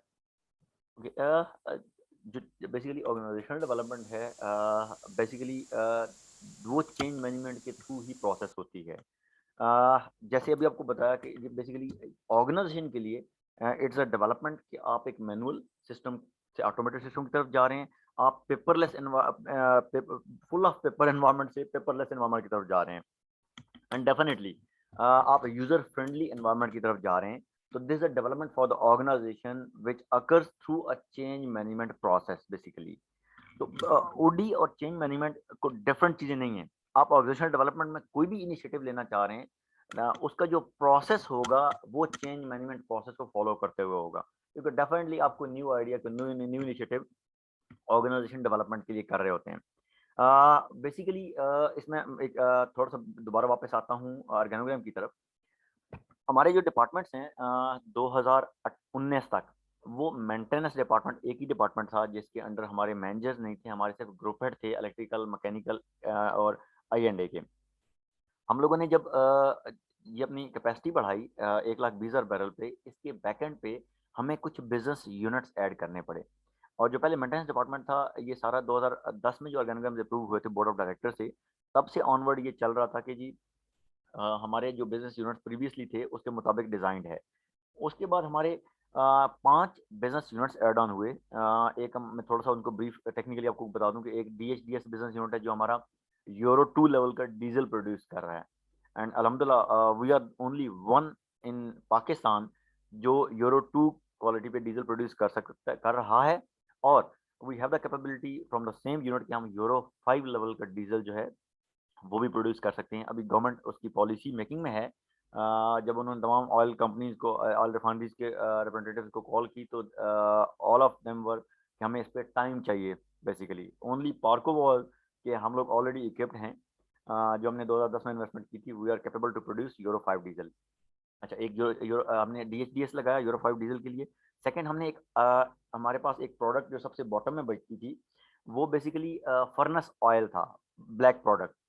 अच्छा, फर्नेस ऑयल आपको पता होगा सिर्फ यूज होता है आईपीपीस के लिए, जो हमारे पावर प्लांट्स जब ऑपरेट हो होते हैं, सबसे ज्यादा उसकी यूटिलाइजेशन वहाँ पे है। तो जब ये पावर प्लांट्स बंद हो जाते थे तो हमारे पास उसकी अपलिफ्टमेंट नहीं होती थी। तो हमने 2012 में एक प्लांट ऐड किया, एसफॉल्ट एयर ब्लोइंग यूनिट, जो बेसिकली इस फर्नेस ऑयल को कन्वर्ट कर रहा है बिचुमेन में। आपके लिए रोमेन के लिए बिचुमेन इज लाइक तारकोल, जो रोड बनने के लिए यूज होता है। तो हम लोग अल्लाह का शुक्र है कि इतने अच्छे ग्रेड का बिचुमन बना रहे हैं कि सारा जो नेशनल हाईवे अथॉरिटी एनएचए वगैरह वही हमसे उठा लेते हैं। तो Right. जब ये यूनिट ऐड हो गया, फाइनली हमें गवर्नमेंट की तरफ से कुछ लिमिटेशन रिस्ट्रिक्शंस आई कि आप लोग जो अपना क्रूड ऑयल है वो सारे का सारा इंपोर्ट करते हैं, तो आप अपनी रिफाइनरी में कुछ परसेंटेज जो लोकल क्रूड यहाँ से निकल रहा है इसको भी आप रिफाइन करें। तो हमने अगेन लोकल क्रूड डिकैंडिंग फैसिलिटी की एड ऑन की, that was the third business unit. अच्छा, जब हमने अभी अपनी कैपेसिटी 2020 में 1 लाख बैरल से 1,20,000 बैरल पर डे पे लेके आनी थी, तो अगेन हमारे पास 2 यूनिट्स पीएसए एंड पेनेक्स के 2 यूनिट हमारे पास इंस्टॉल हुए। तो total 5 business units add on हो गए, लेकिन हमारे पास जो रिसोर्सेज थे वो वही थे जो पहले काम कर रहे थे। तो फाइनली हमने डिसेंट्रलाइजेशन अप्रोच के तहत हमने उन डिपार्टमेंट्स को अलग अलग रिस्पॉन्सिबिलिटीज में डिवाइड किया, ताकि वो लोग अपनी जो एक्टिव तरीके से जब चेन ऑफ कमांड आपकी सेंट्रलाइज होती है तो डेफिनेटली आपके प्रोसीजर्स भी लेंथी होते हैं। जब आप डिसेंट्रलाइज अप्रोच के थ्रू चलते हैं तो आपके प्रोसीजर्स शॉर्ट हो जाते हैं और आप स्मार्ट ऑब्जेक्टिव्स को अच्छे तरीके से गेन कर सकते हैं। राइट, तो असद हमने भी प्लीज ये बताइए कि लाइक आपने बड़े अच्छे तरीके से एलेबोरेट किया कि किस तरीके से आपके डिपार्टमेंटलाइजेशन वो सारी हुई और किस तरह से आपने अपने यूनिट को प्रोग्रेस की तरफ आप लेकर गए। ये बताइए कि सारे प्रोसेस के दरमियान do you have you ever faced any crisis और डिजास्टर, लाइक कोई वर्क प्लेस एक्सीडेंट्स हुए या कोई ऐसा ऐसा कोई इंसिडेंट हुआ कि जिसको कि इमीडिएटली टैकल अप आपको करना पड़ा, तो ऐसा कोई एचआर डिपार्टमेंट को एक्सपोजर फेस करना पड़ा? अच्छा, जो बेसिकली छोटी ऑर्गेनाइजेशंस हैं जिनमें क्योंकि बेसिकली मैंने वो बैकग्राउंड बताया कि दिस इज माय अल्हम्दुलिल्लाह सिक्स्थ ऑर्गेनाइजेशन। जो छोटी ऑर्गेनाइजेशन है उनमें ये प्रॉब्लम्स आती हैं। आती क्यों है कि बेसिकली उनके पास जो ऑपरेटिंग प्रोसीजर्स हैं वो डिफाइंड नहीं होते, जिन्हें हम एसओपीज कहते हैं, स्टैंडर्ड ऑपरेटिंग प्रोसीजर्स। ऑर्को इज अ मैच्योर्ड ऑर्गेनाइजेशन अल्हम्दुलिल्लाह। इसमें हमारे जितने भी ऑपरेटिंग प्रोसीजर्स हैं वो वेल डिफाइंड हैं। लाइक हमारे पास तमाम एरियाज की एसओपीज बनी हुई हैं। वो हमारे पोर्टल पे सॉफ्ट फॉर्म में और हार्ड फॉर्म में तमाम इवन टेक्निकल अगर कोई एसओपीज अपडेट होती हैं तो वो भी एचआर में आएंगी। अगर एचआर की एसओपीज रिवाइज होती हैं, अपडेट होती हैं, तो वो तमाम टेक्निकल साइड पे जाएंगी। तो इसलिए हमारे जो ऑपरेटिंग प्रोसीजर्स हैं वो इतने कम्प्रहेंसिव तरीके से डिफाइंड हैं कि इसमें अल्लाह का शुक्र है, जब भी हम लोगों ने डिसेंट्रलाइजेशन के लिए काम किया तो हमारा सबसे पहले हमारे प्रोसीजर डिफाइन हुए, देन उसके मुताबिक हमारी जॉब डिस्क्रिप्शंस डिफाइंड हुई। अच्छा, जॉब डिस्क्रिप्शंस बेसिकली आप जितने अच्छे तरीके से डिफाइन करेंगे इतनी रिस्पॉन्सिबिलिटीज क्लियर होंगी, और जब रिस्पॉन्सिबिलिटीज क्लियर होंगी डेफिनेटली उनके लिए अकाउंटेबिलिटी भी उतनी ही क्लियर होगी। तो इस क्वेश्चन के साथ मैं इसको कोरिलेट करता हूँ। हमारा जो जॉब डिस्क्रिप्शन का फॉर्मेट है बेसिकली, आप देखेंगे कि जॉब डिस्क्रिप्शन में बेसिकली जब आप ऐड में देखते हैं तो सिंपली ऊपर जॉब की पोजीशन दी होती है कि आपको for example HR officer required, इतने नंबर ऑफ इयर्स का एक्सपीरियंस, एमबीए या बीबीए किया हो, और 2-4 जॉब रिस्पॉन्सिबिलिटीज डिफाइंड होती हैं। लेकिन आप ये परफॉर्मा देखेंगे, इसमें हमने इसे बड़ा डिटेल्ड एलाबोरेट किया है ताकि जो बंदा भी अपनी ये काम करे वो ना सिर्फ अपनी जॉब रिस्पॉन्सिबिलिटीज से फेमिलियर हो बल्कि वो इनके लिए अकाउंटेबल भी हो। तो मैं इसको थोड़ा सा ब्रीफ करता हूँ। इसमें नाम आ जाएगा, जॉब टाइटल आ जाएगा। जॉब टाइटल कैन बी मैंने लाइक आपको एचआर के एग्जांपल से बताऊं तो manager HR, group head HR, management executive, या जो भी आप देना चाहें। देन डिपार्टमेंट का नाम लेफ्ट साइड पे है, और सेक्शन, सेक्शन मीन एचआर का कौन से सेक्शन में परफॉर्म करेगा, रिक्रूटमेंट में परफॉर्म करेगा, शेयर्ड सर्विसेज में परफॉर्म करेगा, ओडी में परफॉर्म करेगा, ट्रेनिंग में करेगा, या इंडस्ट्रियल रिलेशन में परफॉर्म करेगा। अच्छा, इसमें स्पेसिफिकली हम इसकी डेफिनेशन और पर्पस ऑफ द पोजीशन बताएंगे कि ये पोजीशन क्या, कौन सी पोजीशन है और बेसिकली क्या काम करेगी। ठीक है, नीचे जॉब स्पेसिफिकेशन में हम लोग बताएंगे कि उस बंदे के को कोर कॉम्पिटेंट बेसिकली उसकी क्वालिफिकेशन क्या रिक्वायर्ड है, किस नंबर ऑफ इयर्स का एक्सपीरियंस रिक्वायर्ड है, और अगर कोई टेक्निकल क्वालिफिकेशन रिक्वायर्ड है तो वो भी पार्ट ऑफ जॉब स्पेसिफिकेशन होगी। टेक्निकल क्वालिफिकेशन लाइक अगर हमें प्रोजेक्ट मैनेजमेंट इंजीनियर ही रिक्वायर्ड है, लेकिन अगर प्रोजेक्ट मैनेजमेंट में रिक्वायर्ड है तो हम देखेंगे कि उसकी पीएमपी की जो सर्टिफिकेशन है वो हमारे अगर जॉब एड में रिक्वायर्ड थी तो वो उसने की हुई है या नहीं की हुई। अगर हम एचआर के लिए स्पेसिफिकली देखें तो एचआर का जब भी हमारा एक्सपीरियंस का ऐड आएगा तो उसमें हम एसएपी की जो ऑन हैंड एक्सपीरियंस है वो डेफिनेटली मांगेंगे। तो उनका अगर एसएपी की कोई सर्टिफिकेशन है या एसएपी का ऑन हैंड एक्सपीरियंस है तो definitely that will be a part of job specification. अच्छा, उसके बाद हम जॉब की नेचर क्या क्या है और उसका स्कोप डिफाइन करेंगे कि उसने किस किस एरिया में काम करना है। ठीक है, एंड उसके बाद हम लोग उसकी ड्यूटीज एंड रिस्पॉन्सिबिलिटीज जो जेनेरिक फॉर्म में अब लिखी हुई आप देखते हैं, तो इसमें हमने इनको भी 2 से 3 जगह चीज़ों में डिवाइड किया हुआ है। One is like principal responsibilities कि अगर रिक्रूटमेंट का बंदा है तो उसकी जो प्रिंसिपल रिस्पॉन्सिबिलिटीज़ हैं वो डेफिनेटली एम्प्लॉयर रिक्विजिशन रिसीव करने से लेके, एम्प्लॉयर रिक्विजिशन रिसीव होती है कि जब कोई पोजीशन खाली है तो उसके अगेंस्ट डिपार्टमेंट हमें एम्प्लॉयर रिक्विजिशन देता है, जिसको बेसिकली हम फिर कोप अप करते हैं विद द एग्जिस्टिंग ऑर्गेनोग्राम्स कि आइदर वो पोजीशन वेकेंट भी है या नहीं है, और अगर वो वेकेंट है तो उस ईआर को हम लोग कैरी फॉरवर्ड करते हैं, उसकी जॉब डिस्क्रिप्शन के साथ टैली करते हैं कि ये जो पोजीशन है इसकी जॉब डिस्क्रिप्शन क्या है। उस जॉब डिस्क्रिप्शन की बेसिस पे उसकी ऐड बनती है, देन वो एडवर्टाइज होती है। क्योंकि हमने इतना सारा होमवर्क किया होता है तो जब हमारे पास एप्लीकेंट्स आते हैं तो हम उसी बैकग्राउंड की बेसिस पे उनको शॉर्टलिस्ट कर रहे होते हैं। अच्छा, ये तो होगी प्रिंसिपल रिस्पॉन्सिबिलिटीज। अच्छा, कुछ रूटीन मैटर्स होते हैं कि जो रिक्रूटमेंट का बंदा है डेफिनेटली वो उनकी फाइल्स मेंटेन करेगा, पर्सनल फाइल्स मेंटेन करेगा, उनके डॉक्यूमेंट्स वेरीफाई करेगा, डॉक्यूमेंट्स पूरे करवाएगा, तो ये बेसिकली रूटीन रिस्पॉन्सिबिलिटीज में आ जाएगा। अच्छा, इसके अलावा अगर कोई additional special assignments add on होती हैं जॉब डिस्क्रिप्शन में, फॉर बेसिकली आपने 2 कॉन्सेप्ट पढ़े होंगे, जॉब एनरिचमेंट एंड जॉब एनलॉटमेंट। तो जॉब एनरिचमेंट की जो चीज़ें होती हैं बेसिकली वो हम एडिशनल ड्यूटीज़ में यहाँ पे देंगे। ठीक है, अच्छा, हमारे पास क्योंकि इंजीनियरिंग बैकग्राउंड है और हम we are playing with hydrocarbon जहाँ पे हाईली फ्लेमेबल चीज़ें हैं, तो जो हमारा एचएसईक्यू का पार्ट है ये मैंडेटरी है तमाम जॉब डिस्क्रिप्शंस का कि तमाम लोग जो हैं वो अवेयर भी होंगे एचएसईक्यू स्टैंडर्ड्स के, और उनकी कंप्लायंस भी मैंडेटरी करेंगे जो 4.4 सेकंड पेज पे है। उसके बाद डेफिनेटली जो भी जॉब होल्डर है वो इसको साइन ऑफ करता है, उसका जो इमीडिएट सुपरवाइजर है वो साइन ऑफ करता है, और जो फंक्शनल डिपार्टमेंटल हेड है वो इसको साइन ऑफ करता है। अच्छा, यहाँ तक तो ये हो गया कि उसने जॉब रिस्पॉन्सिबिलिटीज को साइन किया, मीन उसने अंडरटेकिंग दे दी कि I am responsible and accountable for these responsibilities. अच्छा, उसके नीचे आप थोड़ा सा एक देखेंगे चेंज रिकॉर्ड। बेसिकली ये हमारा एक इंटरनेशनल जो आईएसओ के स्टैंडर्ड्स हैं 3, एक हमारे पास QMS है, क्वालिटी मैनेजमेंट सिस्टम है, एक हमारे पास एनवायरनमेंट मैनेजमेंट सिस्टम है और एक हमारे पास ऑक्यूपेशनल हेल्थ एंड सेफ्टी का है। हमारे पास ये तीनों स्टैंडर्ड जब कलेक्टिवली इंप्लीमेंट होते हैं तो इनको IMS कहते हैं, इंटीग्रेटेड मैनेजमेंट सिस्टम्स। ये इंटीग्रेटेड मैनेजमेंट सिस्टम बात करता है क्वालिटी ऑफ वर्क की, कि आप जब भी ये अपडेट करेंगे जॉब डिस्क्रिप्शन या जब भी कोई नई पोजीशन को टेक ओवर करेगी, तो इसका जो चेंज रिकॉर्ड है, वो हम रिकॉर्ड कर रहे होंगे कि ये पहली दफ़ा जॉब डिस्क्रिप्शन कब बनी थी, इसको किसने साइन किया था, रिव्यू किसने किया था, अप्रूव किसने किया था। दूसरी दफ़ा जब ये जॉब डिस्क्रिप्शन अपडेट होगी, तो डेफिनिटली उसका भी रिकॉर्ड मेंटेन होगा। Just for the sake of कि हमारे पास ट्रेसेबिलिटी रहे, अगर कोई चीज़ें इसमें ऐड ऑन हो रही हैं या इसमें से विथड्रॉ हो रही हैं। राइट तो असद, होपफुली प्लीज आपने बड़ा अच्छा एलेबोरेट किया कि जॉब डिस्क्रिप्शन किस तरीके से डेवलप की जाती है और तमाम उसके जो कंपोनेंट्स हैं उनको आपने बड़ा अच्छे तरीके से एलेबोरेट किया। मैं आपसे रिक्वेस्ट करूंगा कि जो HR की फंक्शनैलिटीज हैं, जैसे recruitment and selection and training and development है, परफॉर्मेंस अप्रेजल है, अगर इसके ऊपर आप थोड़ी सी ब्रीफिंग हमारे स्टूडेंट्स को दे सकें कि इसमें किस तरीके से चीजों को एग्जीक्यूट किया जाता है और ऑर्गेनाइजेशनल फैसिलिटी के अंदर इन तमाम जो HR फंक्शनैलिटीज हैं इनका क्या कंट्रीब्यूशन है और किस तरीके से इनके अंदर कोई चेंज या कोई डेवलपमेंट के चांसेस जो हैं वो मौजूद हैं। Okay, alright.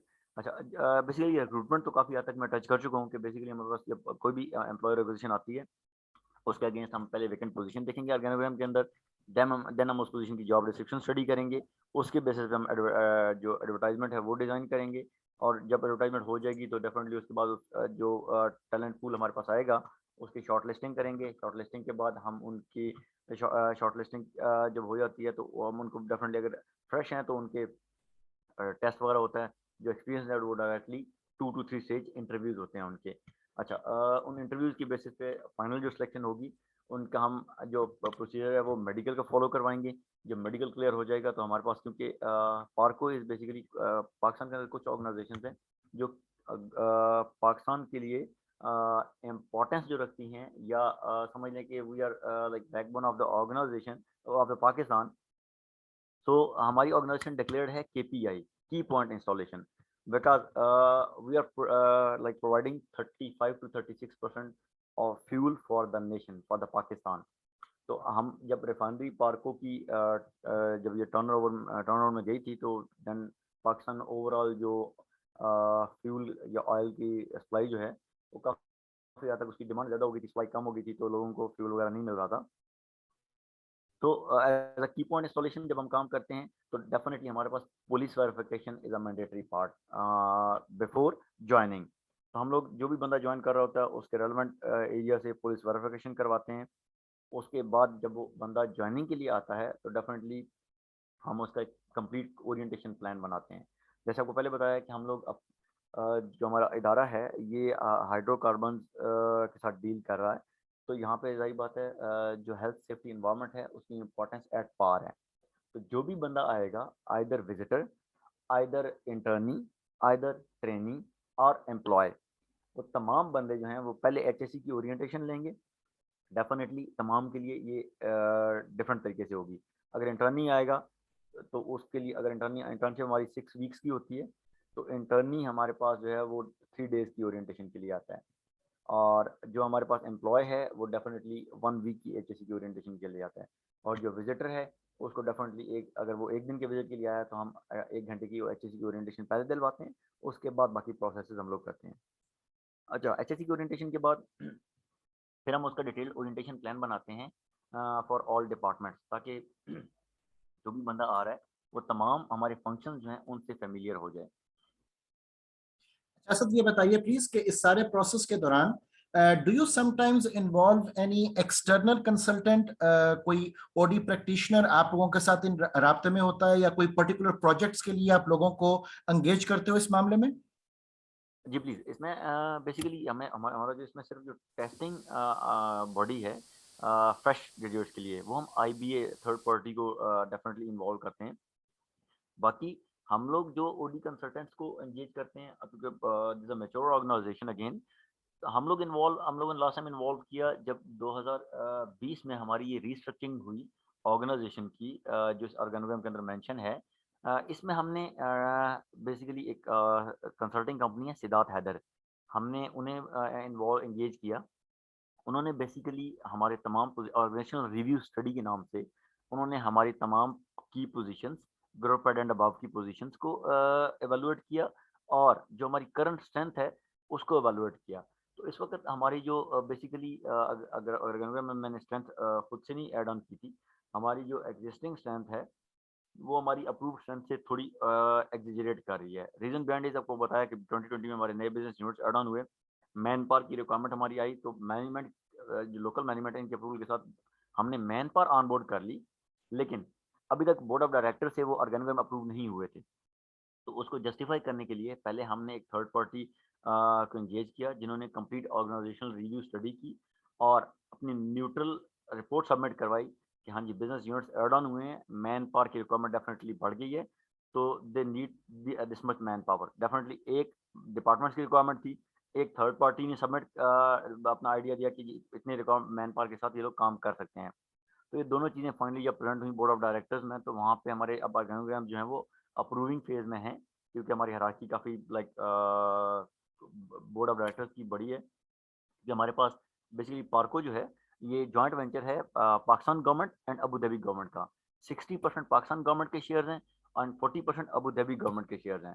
तो हमारे इसी तरीके से 10 बोर्ड ऑफ डायरेक्टर्स हैं, 6 पाकिस्तान से हैं और 4 जो हैं वो अ, अबू धाबी से हैं। तो जब तक ये 10 के 10 लोग साइन नहीं करते, हमारा मतलब ये बोर्ड ऑफ डायरेक्टर्स का स्पेशली प्रोसीजर ये थोड़ा-सा लेंथी है। तब तक हमारी कोई भी चीज़ अप्रूव्ड नहीं होती। तो हम लोग थर्ड पार्टी कंसल्टेंट्स को डेफिनेटली एंगेज करते हैं फॉर दीज पर्पसेस। सेकेंडली हमारी जो की पोजीशंस हैं लाइक ग्रुप एंड अबव की पोजीशंस जो हैं वो उनके लिए हम लोग स्पेशली अगेन हमने इसके लिए भी सिद्धार्थ हैदर को एंगेज किया था जब हमने इनकी असेसमेंट करवाई थी फॉर हाई परफॉर्मर्स। हम लोग अपने हाई परफॉर्मर्स जब आइडेंटिफाई करवाते हैं और उनका करियर पाथ डिफरेंट तरीके से डिज़ाइन करते हैं, हमने उनकी ट्रेनिंग एंड डेवलपमेंट डिफरेंट तरीके से करनी है ताकि वो हमारी जो की पोजीशंस हैं उनको कोप अप कर सकें। This is a part of succession planning basically. Right sir, जैसे आपने अभी ब्रीफ किया कि द ऑर्गेनाइजेशनल कंसल्टेंट्स जो आप लोगों ने हायर किए, उन्होंने ऑर्गेनाइजेशन को ओवरऑल असेस भी किया कि जिसमें वो ये चेक करना चाहते हैं कि कौन से नए यूनिट्स ऐड अप हो रहे हैं और उन नए यूनिट्स के मुताबिक कितनी वर्कफोर्स, कितनी मैन पावर हमें रिक्वायर्ड है।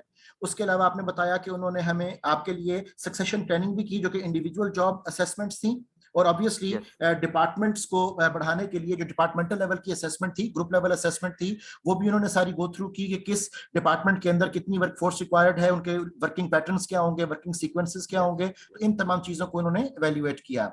राइट असद, प्लीज अगर आप लाइक थोड़ा सा ब्रीफ हमें कर सकें कि आप जब एचआर फंक्शनैलिटीज को अडॉप्ट करते हैं, तो जैसे परफॉर्मेंस अप्रेजल, परफॉर्मेंस मैनेजमेंट और ट्रेनिंग एंड डेवलपमेंट, तो उसके अगर आप कुछ स्टेप्स हमें हमारे साथ डिस्कस कर सकें तो it will be very beneficial.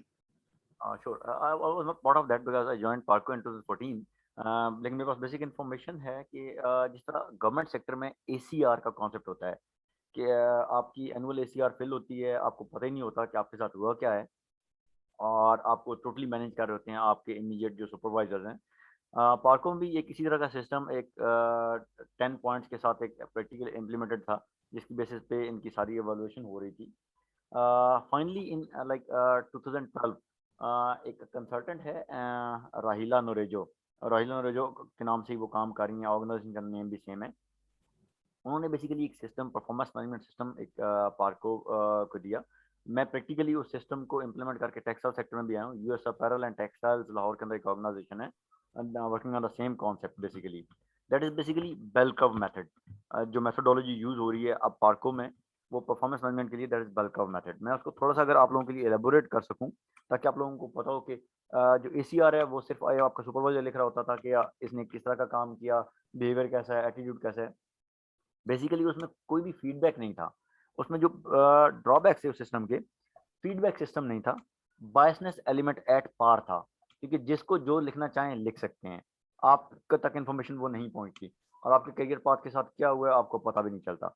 Again जो ये वाला सिस्टम है बेसिकली परफॉर्मेंस मैनेजमेंट सिस्टम, ये बेसिकली जो बेल कर्व मेथड है ये काफ़ी हद तक ट्रांसपेरेंट मेथड है और इक्वल डिस्ट्रीब्यूशन के साथ काम करता है ताकि लोगों में जो डिस्ट्रीब्यूशन है उनके करियर पाथ की, उनके ग्रोथ की अपॉर्चुनिटीज़ या अगर कोई ऐसी चीज़ें हैं जिनमें वो इम्प्रूवमेंट लाना चाहें तो डेफिनेटली वो तमाम चीज़ें जो हैं इसमें इनकलकेट हैं सिस्टम के अंदर। अच्छा हम लोग जो ये पीएमपी जो है हमारा आप performance management system, performance appraisal system कुछ भी कह सकते हैं, लेकिन पार्को इसे पीएमपी कहती है for every individual this a performance management plan basically. अच्छा, ये किस तरीके से काम करती है? ये उनके परफॉर्मेंस और बिहेवियर्स के ऑब्जेक्टिव्स डिफाइन करती है, एंड डेफिनेटली वो जो ऑब्जेक्टिव्स हैं वो अलाइन होते हैं ऑर्गेनाइजेशन गोल के साथ। राइट असद, उनको प्लीज ये बताइए कि जब आप बिहेवियरल ऑब्जेक्टिव्स की बात कर रहे हो तो बिहेवियरल ऑब्जेक्टिव्स में एक कंसर्न ये भी हो सकता है कि like the people they need to perform in teams. Yes, okay, अब टीम टीम वर्क में अगर वो काम करना चाहते हैं तो उसके बारे में व्हाट डू यू थिंक, आप लोगों की प्लानिंग किस तरह से होती है या टीम वर्क को प्रमोट और सपोर्ट कैसे करते हैं? उसके बाद फिर हम परफॉर्मेंस मैनेजमेंट प्लान की डिटेल को देखते हैं। तो kindly, as I have received a question in the chat room कि टीम ओके, वर्क जो है ऑर्गेनाइजेशन उसको कैसे सपोर्ट एंड प्रमोट कर रही है? अच्छा, ग्रेट क्वेश्चन। कोई भी ऑर्गेनाइजेशन जो काम कर रही होगी, पहले उसके प्रोसेस की तरफ आता हूँ। वो प्रोसेस एक सप्लाई चेन के थ्रू, एक वन विंडो ऑपरेशन के थ्रू हो रहा होगा। आपकी एक तरफ से रॉ प्रोडक्ट आ रही है, डिफरेंट प्रोसेसेस के थ्रू गुजर रही है, देन आपकी एंड प्रोडक्ट जो है वो बन रही है।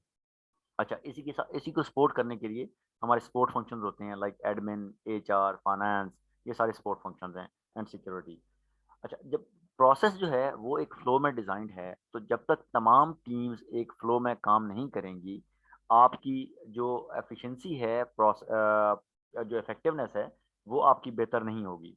तो हम लोग भी सेम इसी पैरामीटर पे काम करते हैं। हमने अपने जो ह्यूमन एसेट्स हैं उनको अलाइन किया हुआ है टू अवर कंपनी एसेट्स, ताकि वो अपने अपने यूनिट्स पे अपनी बेस्ट परफॉर्मेंस देंगे। तो डेफिनेटली हर जो एक यूनिट है, उसकी उसका जो आउटपुट है वो नेक्स्ट यूनिट का इनपुट है। तो जब तक टीम मैनेजमेंट नहीं होगी, जब तक वो सिंक होके सिंक्रोनाइजेशन के थ्रू काम नहीं करेंगे, हम लोग जो प्लांट एफिशिएंसी है या प्रोसेस एफिशिएंसी है वो गेन नहीं कर पाएंगे। अच्छा, इसके लिए हम लोग स्पेसिफिकली, जब आपको ये परफॉर्मेंस मैनेजमेंट सिस्टम का थोड़ा सा डीब्रीफ करूंगा, आपको पता चलेगा कि परफॉर्मेंस में कंपटीशन भी है और डेफिनेटली टीम वर्क पे भी फोकस है। अच्छा, इसके साथ-साथ हम लोग यहाँ पे, क्योंकि basically I am software trainer as well, तो हम लोग इन्हें इनकी वर्क स्पेसेस से हट के इन्हें टीम वर्क पे, टीम मैनेजमेंट पे बाकायदा ट्रेनिंग्स देते हैं, जो एक्टिविटी बेस्ड ट्रेनिंग्स होती हैं, जिसमें ये प्रैक्टिकली लर्न करते हैं that team work is more important than the individual performance. Hopefully question is addressed. जी, thank you very much Asad, thank you very much, please carry on. Okay.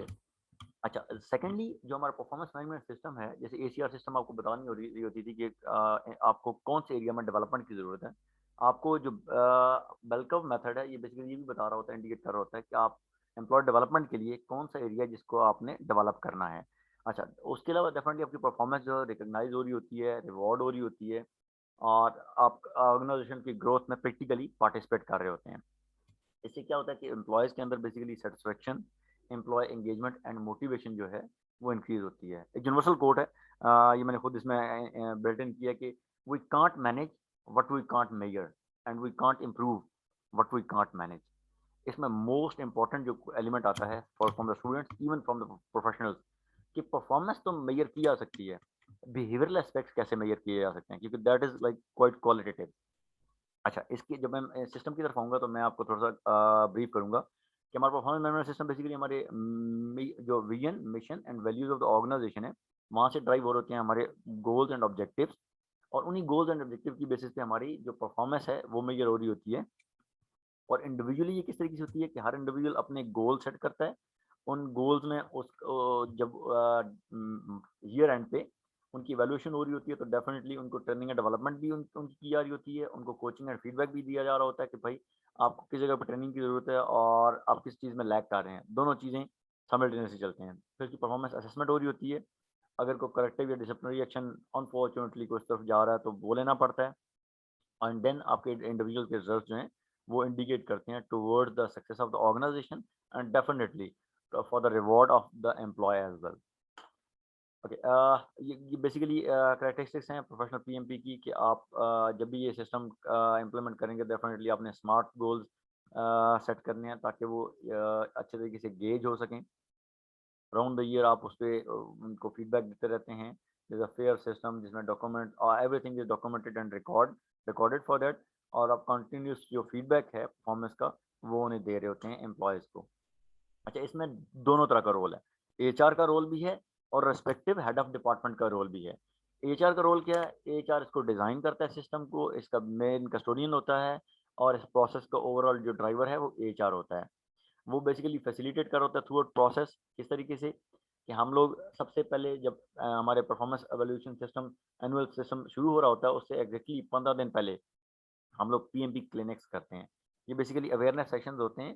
तमाम वो लोग जो गेज करने जा रहे होते हैं उन्हें हम एक दफ़ा दोबारा ये तमाम चीज़ों से रिव्यू करवाते हैं कि भाई इसका पर्पस क्या है, क्योंकि बेसिकली हम बार बार उनको हर साल रियलाइज कराते हैं कि सिस्टम का पर्पस क्या है, आपने किस तरीके से इसको कोप अप करना है और इसके रिजल्ट्स जो हैं वो कंपनी के लिए और इंडिविजुअल के लिए कैसे बेनिफिशियल होंगे। डेफिनेटली जो जो इन्फॉर्मेशन हमारे पास आ रही होती है सारी की सारी वो हम कंपाइल कर रहे होते हैं और उसके मुताबिक जो हमारे पास ट्रेनिंग एंड डेवलपमेंट का पोर्शन है हमारा पीएमपी से ड्राइव हो रहा होता है। किस तरीके से हो रहा होता है मैं उसको साथ साथ गाइड करूंगा। और इसके साथ साथ जो एम्प्लॉय रिवॉर्ड्स एंड रिकग्निशंस हैं वो हमारी लिंक करती हैं with our performance management system. अच्छा, इसमें बेसिकली एचओडी का रोल क्या है? एचओडी उसे स्मूथली अपने डिपार्टमेंट में तमाम एम्प्लॉयज़ के लिए उसको इम्प्लीमेंट करता है और डेफिनेटली इंश्योर करता है कि ये बायसनेस के बगैर एक फेयर सिस्टम हो। अच्छा, जो इसमें गोल्स डिपार्टमेंट ने सेट किए होते हैं इंडिविजुअली वो किस लेवल तक अचीव हो रहे हैं, डेफिनेटली एचओडी ने उसको मेजर करना है और एचओडी ने इंडिविजुअल को कोच करना है, गाइड करना है, मेंटोर करना है टू अचीव सर्टेन गोल्स। अच्छा, इस वो टाइमली फीडबैक भी डेफिनेटली देता रहेगा। अगर वो साल के एंड पे आके बताएगा कि आपने काम ठीक नहीं किया तो डेफिनेटली उस बंदे के पास भी होगा कि नहीं मैंने ये काम सारे किए हैं, या फिर आपने मुझे उस वक्त क्यों नहीं बताया था। तो टाइमली फीडबैक का मतलब ये है कि हमारे यहाँ पे ऑलमोस्ट फोर्टनाइटली हर 15 दिन के बाद तमाम इंडिविजुअल्स के कंसर्न एचओडीज के साथ मीटिंग्स होती हैं जिसमें जितना काम हुआ है वो उसमें बता रहे होते हैं, प्लस एचओडी फीडबैक दे रहा होता है कि कहाँ पे आप लोग लैग कर रहे हैं एवरी 15 डेज के बाद। और वो डेफिनेटली इंडिविजुअल भी अपनी डायरी पे नोट कर रहा होता है और एचओडी भी नोट कर रहा होता है। अच्छा, उसके बाद जो फाइनल पीएमपी का फॉर्म है या जो प्रमोशन है वो सारी की सारी इसे लिंक होती हैं जिसकी रिकमेंडेशन कंसर्न एचओडी दे रहा होता है। राइट असद, मैं यहाँ पर एक अनाउंसमेंट करता चलूँ तमाम पार्टिसिपेंट्स के लिए कि at the end of the session there would be open question answer time, जिसमें कि आप लोग अपनी क्यूरीज को मुकम्मल तौर पे डिस्कस कर सकते हो with Asad. So will be definitely waiting for the time कि जब हम असद के साथ वन टू वन इंटरेक्ट वो कर सकेंगे। So all the participants please अपने क्वेश्चंस जो हैं वो नोट रखिएगा ताकि हम in the question answer session उसको फ्रूटफुल आउटकम वो दे सकें। So thank you very much Asad, please carry on with your discussion. Sure. अच्छा, हमारा जो परफॉर्मेंस मैनेजमेंट सिस्टम है ये बेसिकली अराउंड द ईयर जो सुपरवाइजर होता है वो करता है हमारे जो अलाइन है अगेन हमारी जो परफॉर्मेंस या बिहेवियरल गोल्स के साथ। अच्छा, इसमें हमारी डेफिनेटली जो अकाउंटेबिलिटी है वो बड़ी क्लियर होती है थ्रू स्मार्ट ऑब्जेक्टिव्स। और जो इसी के थ्रू जब अकाउंटेबिलिटी क्लियर है तो हम उन्हें मेजर भी कर सकते हैं। इसमें स्पेसिफिकली हमारा 5 लिकट स्केल यूज होता है जो आप डेफिनेटली रिसर्च में भी यूज कर रहे होते हैं। हम किन पैरामीटर्स पे 5 पॉइंट लिकट स्केल डिजाइन करते हैं वो मैं आगे चल के आपको बताता हूँ। इसमें हम कोशिश करते हैं कि हमारा सब्जेक्टिव चीज़ें ना हो, ऑब्जेक्टिविटी हो, ऑब्जेक्टिव चीज़ें हों जो हम मेजर कर सकें। अच्छा, इसको हम इंश्योर किस तरीके से करते हैं वो आगे पीएमपी सिस्टम के साथ कोरिलेट करेगा। रिवॉर्ड एंड परफॉर्मेंस डेफिनेटली जो हमारे जैसे एवोल्यूशन आ रही होती हैं उन्हीं बेसिस पे हम उनको इंक्रीमेंट्स दे रहे होते हैं, बोनसेस दे रहे होते हैं, इसी बेसिस पे उनकी प्रमोशंस हो रही होती हैं। अच्छा, ये बेसिकली ओवरऑल एक साइकिल है, जेनेरिक प्रोसेस है जो कोई भी ऑर्गेनाइजेशन फॉलो करती है ऑर्गेनाइजेशन की परफॉर्मेंस मैनेजमेंट के लिए कि हमारे कॉर्पोरेट गोल्स सेट होते हैं। उसके बाद उन गोल से हम जो इंडिविजुअल ऑब्जेक्टिव्स हैं वो ड्रा कर रहे होते हैं, डिपार्टमेंट वाइज की एक्सपेक्टेशन सेट कर रहे होते हैं, then performance monitoring feedback system हमारा होता है। अच्छा, हमारे पास दो सिस्टम है, basically performance management system is the same, लेकिन ग्रुप हेड एंड अबव की मीडिया रिव्यू भी होता है और फिर फाइनली रिव्यू भी होता है। उनको साल में 2 दफ़ा रेट किया जाता है और जो बिलो ग्रुप हेड हैं उनकी हम एक ही दफ़ा फाइनल रिव्यू करते हैं। ये हमारा इंटरनल हायरार्की सेट है बिकॉज ग्रुप एंड अबव अगर हायरार्की में उनकी पोजीशन हायर है तो definitely they are accountable, more accountable and responsible for that positions as well. उसी के मुताबिक हम उसको रिव्यू करते हैं, देन उसको रिवॉर्ड करते हैं। ओके, हम basically these are the things हम उसको क्वांटिफाई किस तरीके से करते हैं। ये हमारा ग्रुप एंड अबव का है, मैं इसको बिलो ग्रुप एंड करता हूँ ताकि डिटेल्स अपने पास चीज़ें आ जाएँ। हम अपनी जो परफॉर्मेंस गोल्स हैं, उनको हम 2 तरीके से 2 तरीके से डिवाइड करते हैं। One is quality and second is quantity of work you done. Performance में गोल्स में जो कोर रिस्पॉन्सिबिलिटीज़ हैं, आपने जो काम परफॉर्म करना था, उसकी क्वालिटी क्या आपने डिलीवर की और क्वांटिटी क्या डिलीवर की। फॉर एग्ज़ाम्पल, आपको जो टास्क असाइन किए गए, आपने एक्यूरेसी ऑफ द टास्क कितनी दफ़ा वो टास्क एक्यूरेट तरीके से परफॉर्म किए, दैट शोज़ द क्वालिटी, ठीक है? फॉर एग्ज़ाम्पल, अगर आपको एक असाइनमेंट दी गई कि आपने वो एक जॉब एड डिज़ाइन करनी चाहिए रिक्रूटमेंट पॉइंट ऑफ व्यू से, आपने एक ही दफ़ा में वो जॉब एड डिज़ाइन की, वो जॉब रिस्पॉन्सिबिलिटी से चीज़ें ड्राइव करके स्मार्ट एड डिज़ाइन की, एक्यूरेसी ऑफ टास्क आपकी एक ही दफ़ा वो भिजवाई, अप्रूव हो गई, you did this work with the quality, accuracy of task. और अगर उसमें बार-बार नोटिंग वापस आती रही कि जिसमें ये चीज़ मिस हो रही है, ये चीज़ मिस हो रही है, तो definitely you lack in accuracy of task. Accuracy of task की आपकी रेटिंग कम हो जाएगी। असद ये बताइए प्लीज कि जी, इस जी। पूरे प्रोसेस के दरमियान जब आप परफॉर्मेंस मैनेजमेंट प्रोसेस को एग्जीक्यूट कर रहे हो, sometimes there will be certain problems जो प्रॉब्लम्स यस। अकर करती हैं। सो आप प्रॉब्लम्स को डायग्नोज कैसे करते हो, और फिर उन प्रॉब्लम्स को जब आपने डायग्नोज कर लिया तो फिर इंटरवेंशंस कैसे क्रिएट की जाती हैं उनको हल करने के लिए?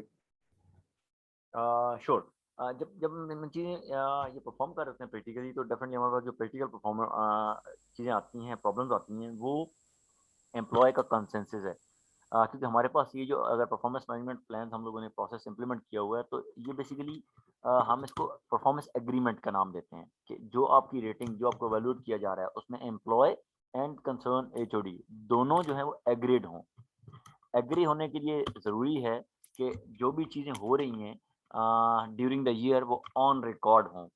तो हमारे पास जो बेसिक प्रॉब्लम आती है वो डेफिनेटली जब एम्प्लॉय कहता है कि जी नहीं मैंने ऐसा नहीं किया, एम्प्लॉय कहता है जी एचओडी कहता है आपने किया है, तो उसको मतलब सर्टेन पॉइंट पे गेज करने के लिए we check the records. Basic problem तो यहाँ पे आती है कि जब एग्रीमेंट का नाम हमने दे दिया तो हमें दोनों को म्यूचुअली एग्री करवाना है उससे।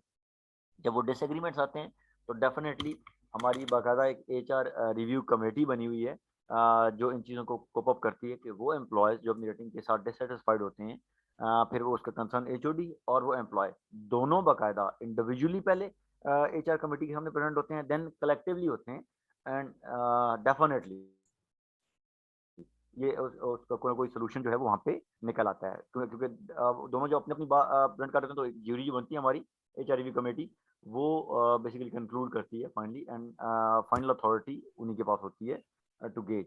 सो दैट मीन्स कि आपके बड़े डिफाइंड प्रोसेसेस हैं, हर काम यस, को और हर एग्ज़ैक्टली। स्टेप को करने के लिए प्रॉपर्टी एसओपीज बिल्कुल, वो बिल्कुल। डेवलप्ड हैं, और उन तमाम के मुताबिक जो प्रोसीजर्स हैं वो टेकअप किए जाते हैं। बिल्कुल ऐसा ही है। इसके बाद ये समटाइम्स, मैं इसी तरफ आऊँगा। जी, जी जी। प्लीज, समटाइम्स कुछ अनएक्सपेक्टेड प्रॉब्लम्स भी पॉप अप कर सकते हैं। सो उन अनएक्सपेक्टेड अनप्लान्ड जो प्रोसेसेस हैं जिनके बारे में सपोज आपके पास करंटली कोई एसओपी सपोजिटली अवेलेबल नहीं है, तो उसको आप फिर टैकल अप कैसे करेंगे? अच्छा, इस इसमें हमारे पास जिस तरह प्रॉब्लम्स आते हैं, डेफिनिटली हमारे पास अभी रिसेंटली एक प्रॉब्लम आया, प्रैक्टिकल प्रॉब्लम आपको बताता हूँ फ्रॉम द टेक्निकल साइड। कि जो क्रूड ऑयल जब निकलता है तो उसके अंदर उसमें कुछ पानी की क्वांटिटी भी साथ होती है। अच्छा, हमारे पास यहाँ पे जो लोकल क्रूड डिकैंटिंग जो एक्सपोर्ट होकर क्रूड ऑयल आता है उसमें डेफिनेटली सारी चीज़ें ऑलरेडी चेक्ड होती हैं। जो लोकल क्रूड जब हमने लेना शुरू किया तो वहाँ पे हमारे पास उसमें पानी की क्वांटिटी ज़्यादा आ रही थी, या जो सप्लायर थे वो रास्ते में शायद पानी ऐड कर रहे थे। तो उसके लिए बेसिकली हमारे पास कोई एसओपी पहले डिफाइंड नहीं था। जब हमारे पास यहाँ पे उनकी अनलोडिंग हो रही होती है क्रूड ऑयल की, हमारी लोकल क्रूड डिकैंटिंग पे, तो वहाँ पे बेसिकली जब ये उस पैरामीटर्स चेक कर रहे होते हैं, वहाँ पे हमारे पास लाइक वाटर लेवल जो है वो हायर साइड पे आना शुरू हुआ। तो देन वो definitely this a practical problem कि उसको जब हम रिफाइनिंग के लिए भेजेंगे, तो हमारे जितने पैरामीटर्स वहाँ पे सेट हैं वो सारे के सारे डिस्टर्ब हो जाएंगे। तो हम लोगों ने बाकायदा उसकी जब ये एक अननोन जो पहले हमारे पास प्रॉब्लम नहीं आ रही थी, ये हमारे पास अकर हुई, तो अगेन हमारे जो यूटिलिटीज ऑयल मूवमेंट डिपार्टमेंट है वो प्लस हमारी जीएम रिफाइनरी प्लस एचआर की टीम हमारी बैठी। हमने सबसे पहले जो हमारी इंस्पेक्शन डिपार्टमेंट है उसको इन्वॉल्व किया, और हमने प्रोसेस डिफाइन किए कि जब भी क्रूड ऑयल की कोई भी गाड़ी आएगी हम उसको किस तरीके से इंस्पेक्ट करेंगे, उसको किस तरीके से गेज करेंगे डिकैंटिंग से पहले, और जो भिजवा रहा है जो भी वेंडर भिजवा रहा है क्रूड ऑयल, वो अपने तमाम स्पेसिफिकेशन शीट साथ भेजेगा। अच्छा, उसको जब हम चेक करेंगे तो अच्छा, जैसे जैसे ये प्रोसेस का पार्ट बना, सिस्टम ऑपरेटिंग प्रोसीजर्स बने for the system, same will be integrated in job descriptions as well. जो उस एरिया में लोग काम कर रहे हैं, हमने सेम पैरामीटर्स को चेक करने की साथ तमाम रिस्पॉन्सिबिलिटीज जो हैं उनकी जॉब डिस्क्रिप्शन में भी ऐड ऑन कर दी। तो ये वो चीज़ें हैं जो कॉन्टिन्यूस इंप्रूवमेंट के तहत जो नई प्रॉब्लम्स आती हैं उनको पहले एड्रेस करते हैं, उसके लिए सिस्टम प्रोसीजर बनते हैं, और वो सिस्टम प्रोसीजर डेफिनेटली फिर पार्ट बनते हैं आपके जॉब डिस्क्रिप्शन का, ताकि आपकी रिस्पॉन्सिबिलिटीज भी एज इट इज अपडेट होती रहें, जिनके लिए आप अकाउंटेबल हों। और ऑब्वियसली ये सारी जो रिस्पॉन्सिबिलिटी है ये एचआर डिपार्टमेंट की बनती है कि जॉब डिस्क्रिप्शंस को डेफिनेटली, अपडेट करना है, एसओपीज नए डेवलप करने हैं। हालांकि प्रॉब्लम जो है वो ऑपरेशनल साइड का है कि अगर वो ऑपरेशन कोई साइड की। वाटर ऐड हो रहा है या कोई भी इशू उसमें आ रहा है, लेकिन एचआर का जो रोल है वो उस वहां पर कॉन्टिन्यूसली मौजूद है, और वो कॉन्टिन्यूसली अपने रोल की एग्जीक्यूशन से प्रॉब्लम के सॉल्यूशंस जो हैं वो डेफिनेटली ढूंढ रहे हैं। I want to add some, there are two different things. One is ji system operational procedures. Ji. SOP is defined by respective department, हम्म। और SOP की बेसिस पे जो जॉब डिस्क्रिप्शन है, that is part of HR। Right. क्योंकि basically technically they know better, वो system operating procedures बनाएंगे, हम उन प्रोसीजर्स के बेसिस पे जॉब रेस्पॉन्सिबिलिटीज में वो चीजें इनकलकेट करेंगे। वेरी राइट जी। असद काइंडली इस स्टेज पर एक आइडिया मेरे जहन में, एक क्वेश्चन मेरे जहन में आ रहा था कि ये सारे प्रोसेसेस आप तो चूंकि सिस्टम में हो, आप इनको समझ रहे हो। एज अ फ्रेश ग्रेजुएट जी। ये स्टूडेंट्स जब मार्केट में आना चाहते हैं, इंडस्ट्री को ज्वाइन करना चाहते हैं, तो आप इन्हें क्या एडवाइस करोगे कि किस तरीके से इनको इनकॉर्पोरेट करना चाहिए अपने नॉलेज को, अपनी लर्निंग को, थ्योरी पर्सपेक्टिव्स को प्रैक्टिकल इंप्लीमेंटेशंस के साथ? और काइंडली आप अगर उसमें थोड़ी सी अपनी स्टोरी भी एलैबोरेट कर सकें कि किस तरह आपने लाइफ जर्नी जो है वो ट्रेवल किया, और किस तरह आप इन तमाम चीजों को इतना टेक्निकली अंडरस्टैंड कर रहे हो, तो ये बड़ा बेनिफिशियल होगा स्टूडेंट्स के लिए। प्लीज। Sure sure. अच्छा, थोड़ा सा अपना करियर पाथ, वैसे तो इंट्रोडक्शन में सुलेमान ने क्लियरली बता दिया था, लेकिन मैं आपको थोड़ा सा करियर पाथ अपना बताता हूँ। इसमें 2 से 3 ऑब्जेक्टिव्स हैं बेसिकली, और मैं स्पेशली स्टूडेंट्स के साथ ये शेयर करता हूँ। आई started my career from the textile sector. असल आई अगर हम स्पेंट ये लाइक 6 स्लाइड्स इयर्स। ऑफ कर ले तो हम जरा ओपन डिस्कशन की तरफ भी आ सकते हैं फिर। Sure sure sure sure sure sure. Please sharing off कर दें आप।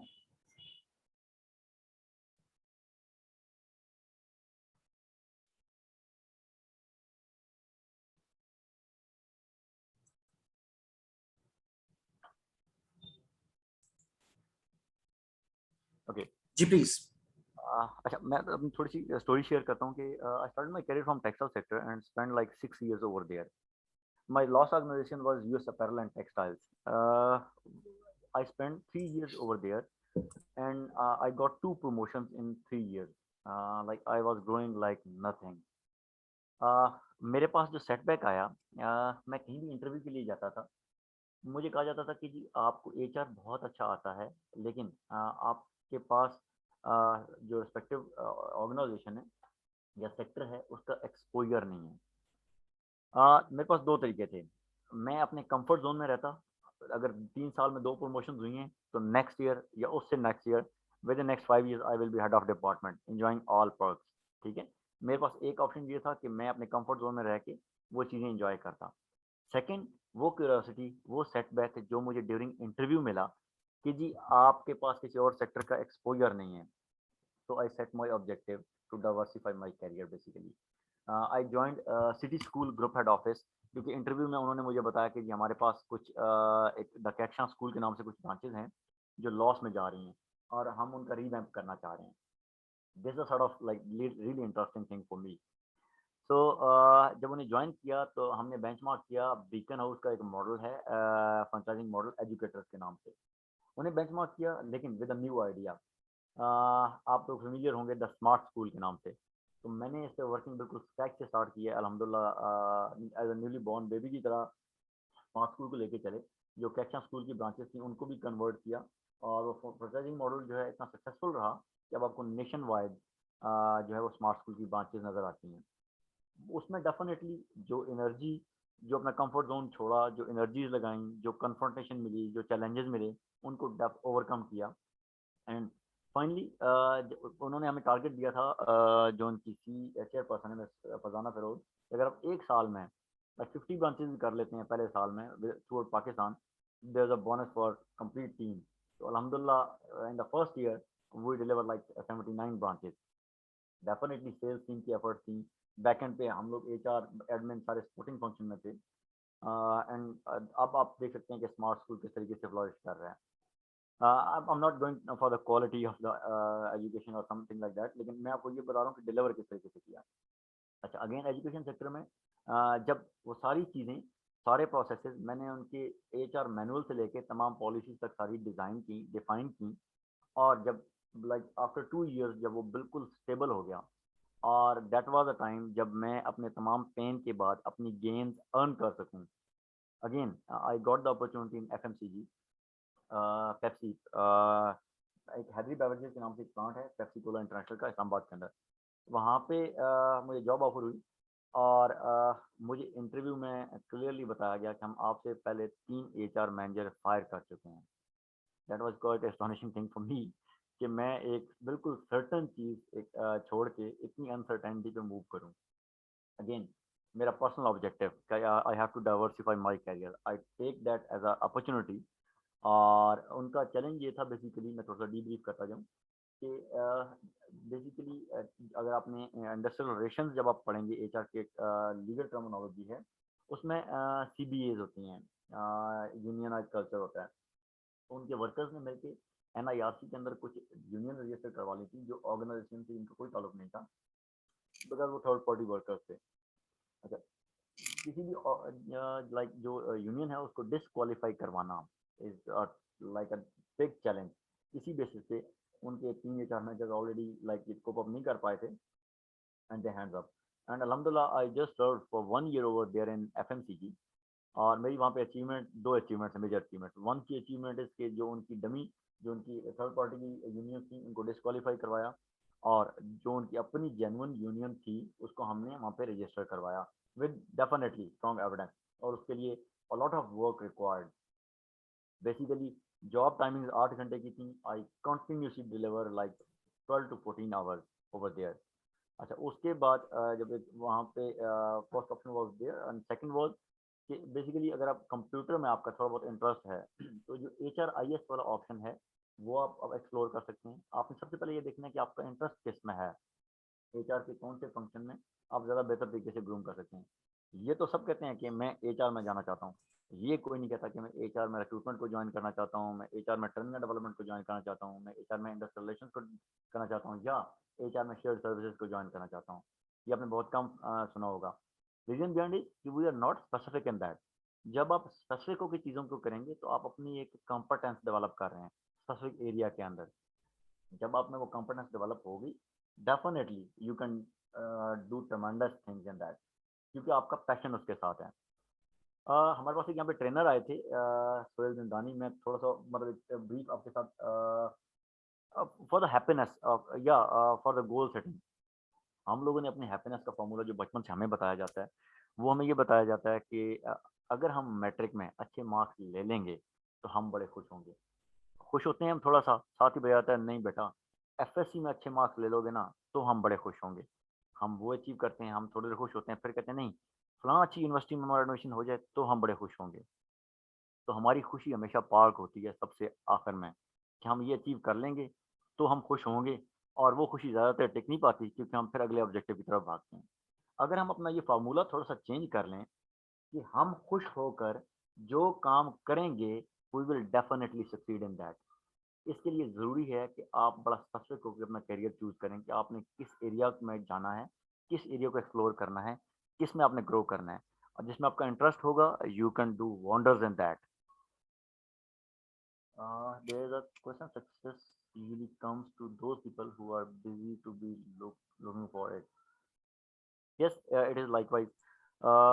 जी sir, Basically, thank you very much. Questions हमारे पास आने शुरू हो रहे हैं. मैं बेसिकली अब रिक्वेस्ट करूंगा कि the audience can raise their hand, और हम अगर एक ओपन डिस्कशन की तरफ आप आ जाएं तो शायद हम ज्यादा बेहतर entertain कर सकें.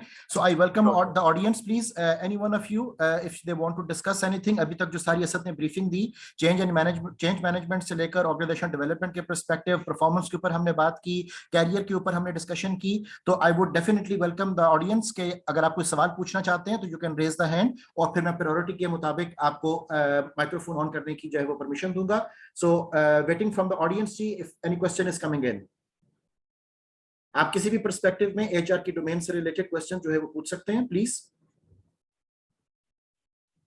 The first participant, Minhaj Sab, you can turn on your microphone, please. Assalamu alaikum, sir. Walaikum assalam, Minhaj. So it was nice hearing you. Thank you. My question is regarding the organization. First of all, if you are manager HR and there is an adjoining or next position of manager admin, who will be dealing with the hiring? It is the typical HR department or the equivalent some other system in your department? Definitely, it will be HR because if the positions are clear, the administrative responsibilities are quite different. Administrative responsibilities are like to provide transportation, to provide accommodation, to facilitate your like administrative things. But definitely in recruitment, HR will be involved because recruitment is a process of HR department. Right, sir. Taking the opportunity, I was informed about a month ago that there is a manager admin slot in Parco Multan available. Is it still available or it has been compensated? Okay, there are like two things, two organizations. One is Park Arab Fertilizer and what is Park Arab Refinery. The manager admin position which I looked for, that was I think in Park Arab Fertilizer. That is a group of Fatma, a different group. G Fatma, yes. Yes, I yes, was not that is a aware. different group. We are Park Arab Refinery basically. Right, sir. So this is the thing, being a HR professional, आपको सिर्फ अपनी organisation के बारे में नहीं, market के बारे में भी इंफॉर्मेशन होनी चाहिए. Yes, that's great, sir. Thank you, sir. Thank you.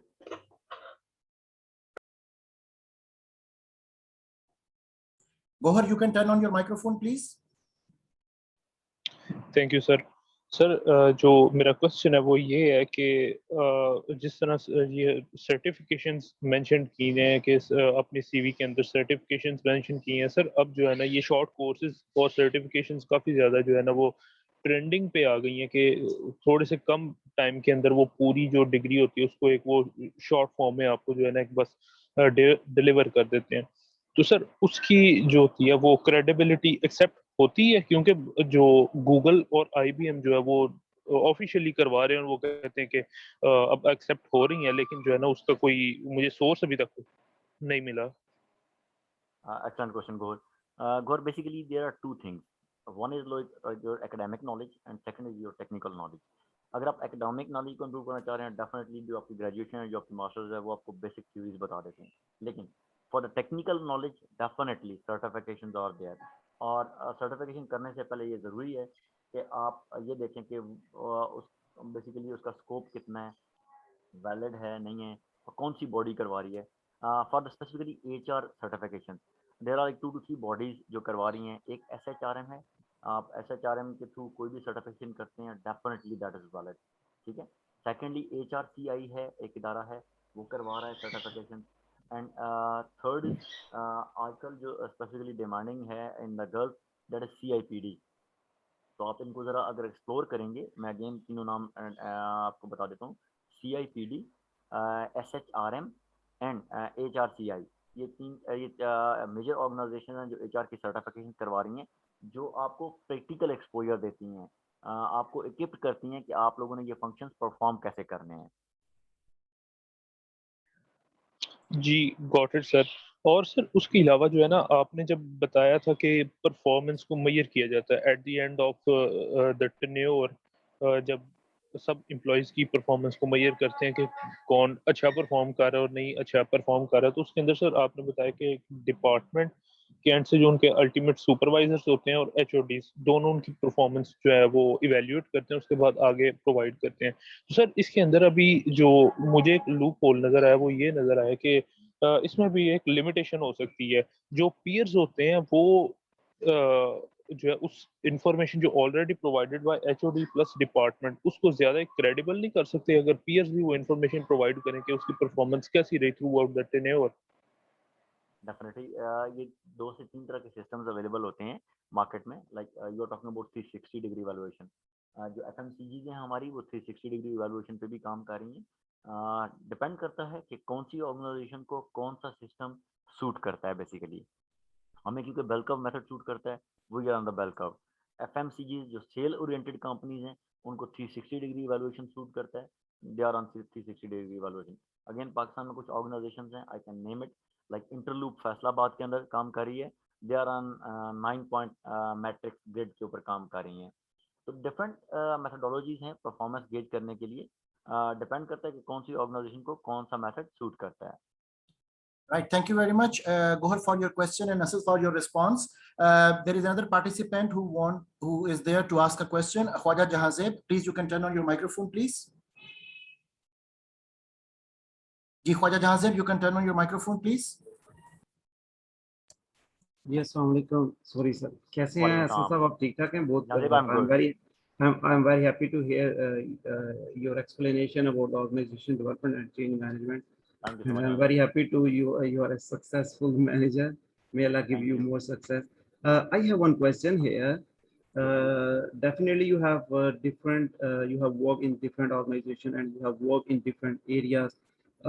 Do you think that Pakistani culture has any impact on organizational development and change management? Like Pakistani culture, they want to be changed themselves or not? And what is the difference between the metropolitan cities thinking and the rural areas? Like, do you think that there is a difference between the people who are living in Lahore, Karachi, Islamabad, or Gujranwala? I'm asking about the difference between Gujranwala, Gujarat, the local, the small cities. ये culture क्या effect कर रहा है, impact कर रहा है हमारी organisation development पे? क्या ये लोग चेंज चाह रहे हैं या नहीं चाह रहे? और उसके बाद सेकंड मेरा जो इसका ही एक डायमेंशन है क्वेश्चन, तो ये है कि कैपिटल सिटीज यहाँ पे जो मोर एजुकेटेड पीपल हैं वो कैसा सोच रहे हैं, और जो छोटे सिटीज हैं जैसे वजीराबाद हो गया, गुजरात हो गया, अगर आपने यहाँ पे काम किया है, तो ये लोग जो से हैं ये कल्चर में जो सॉरी ये जो कल्चर है, ये जो लोकल लोग हैं, ये क्या इसमें चेंज को अडॉप्ट करते हैं या नहीं करते? मैं एक्चुअली मेरा ये क्वेश्चन है। Excellent, a great question, Jahazeb. Basically, this is how organization matter नहीं करती, मैटर करता है कि how you sell your idea basically. अगर आप सेट कल्चर के साथ भी काम कर रहे हैं या इवन आप मतलब किसी मल्टीनेशनल के साथ भी काम कर रहे हैं, डिपेंडिंग ऑन कि how you sell your idea. मैं आपको एक प्रैक्टिकल एग्जांपल के साथ ब्रीफ करता हूँ. Suleman, can I again share the screen because मुझे जी, sure, sure. स्लाइड के थ्रू इनका क्वेश्चन एड्रेस करना है. Definitely, you can share the screen. जी, no issue.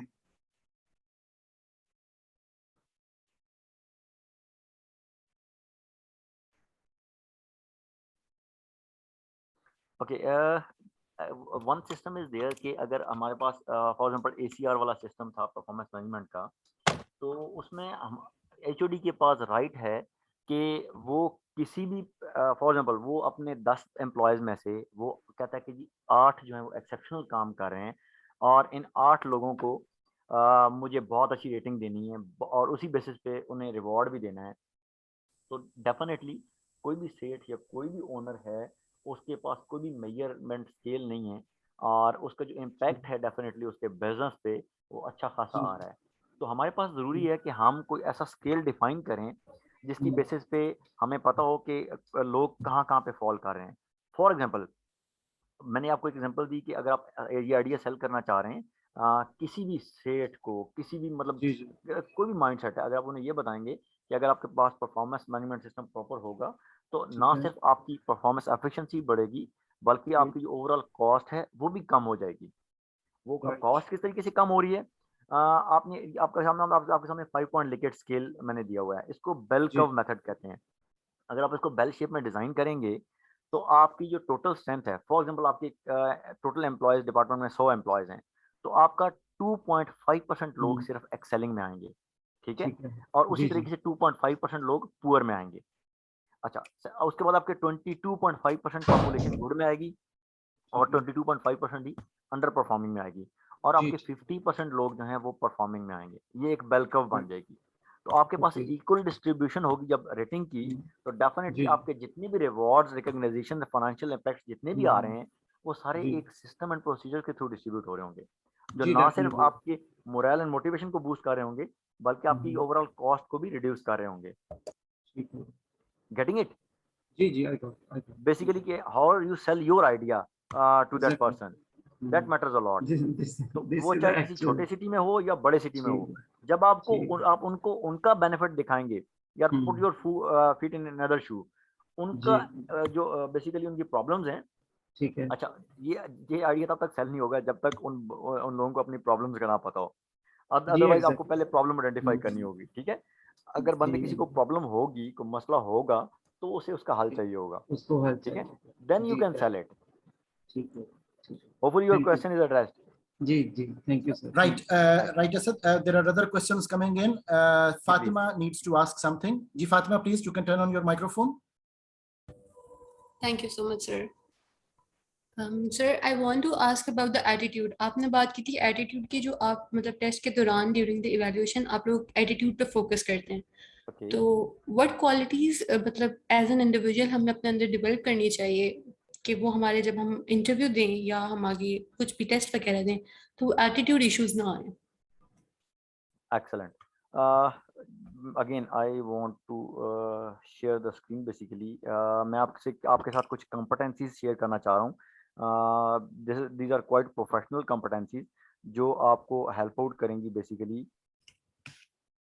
आपका attitude develop करने में. Okay, like these are basic competencies जिन पे हम लोग evaluate कर रहे होते हैं. ये आपके attitude का part है basically कि आप कितने innovative या continuous improvement का mindset के साथ हैं. Definitely हमने इन parameters, इन competencies को define भी किया हुआ है, और हम जो गेज कर रहे हैं, जो आपको गेजिंग मॉडल बताया है कि कौन सी चीजें poor, under performing, performing Asad, good या please zoom the एक्सीलेंट कैसे slide. आएंगी. Asad, please zoom the slide. Okay okay okay okay okay हमारे पास ये कंपेटेंसी जो डिफाइंड है, that is innovation and continuous improvement. इसमें definitely we can gauge it on this parameters जो definitions हैं, और इसमें लोग किस तरीके से काम करेंगे तो वो पुअर में फॉल करेंगे, किस तरीके से काम करेंगे तो एक्सीलेंट में फॉल करेंगे.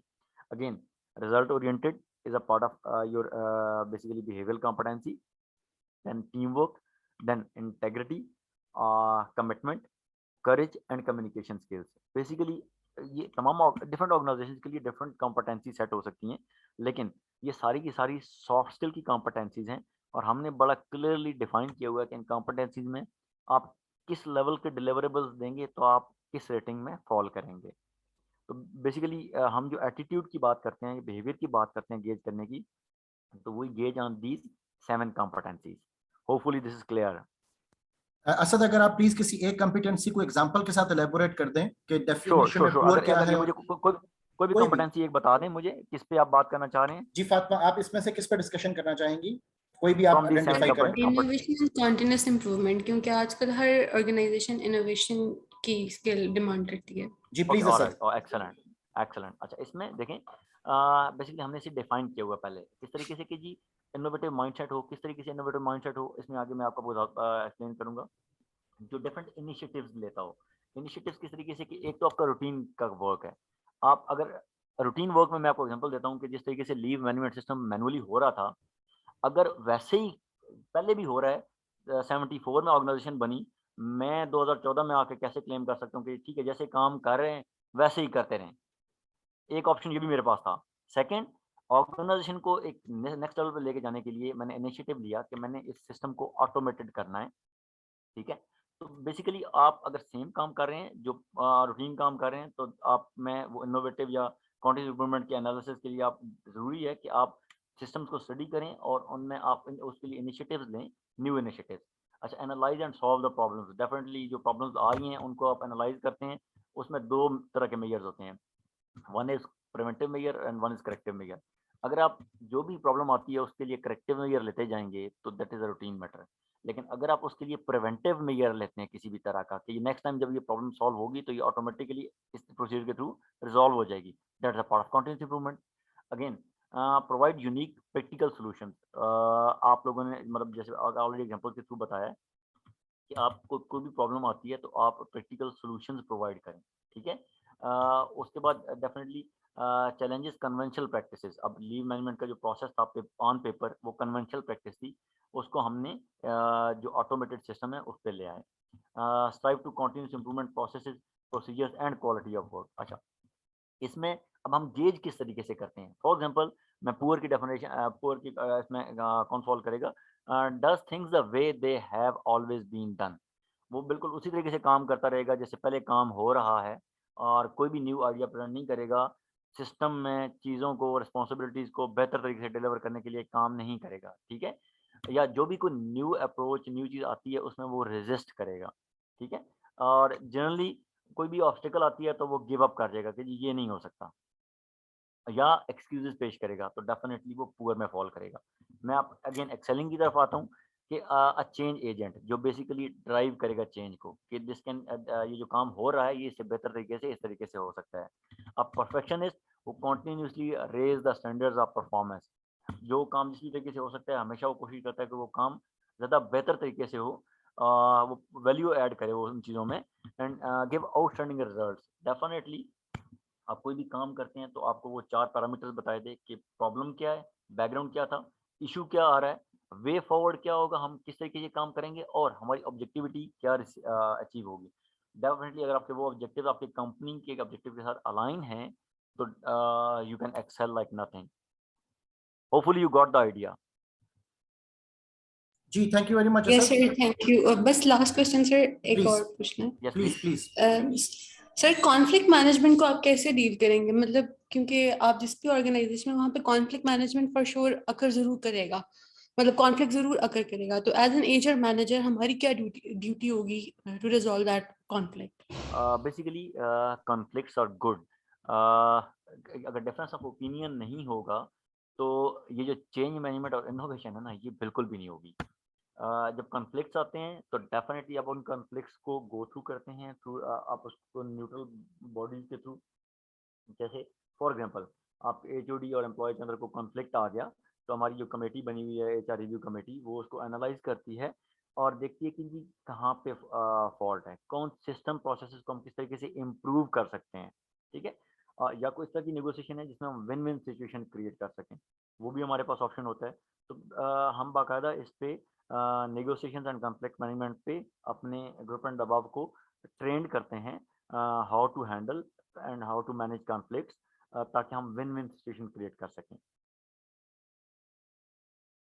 Thank you very much, Asad, for your response. Sania has a question. Sania Rashid, please, you can turn on your microphone. Ji Sania Rashid, you have requested in the chat room that you want to ask something.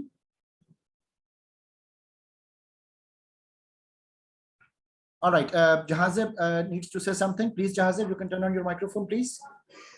Thank you sir.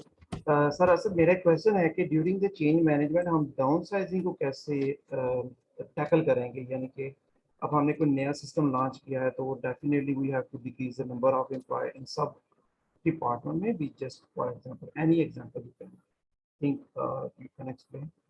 कोई भी example लेते हुए, कोई भी एक नया system launch किया, कोई एक नई एप्लीकेशन हमने लॉन्च किया, तो उससे यह है कि लेबर फोर्स हमारी रिक्वायरमेंट कम हो गई है।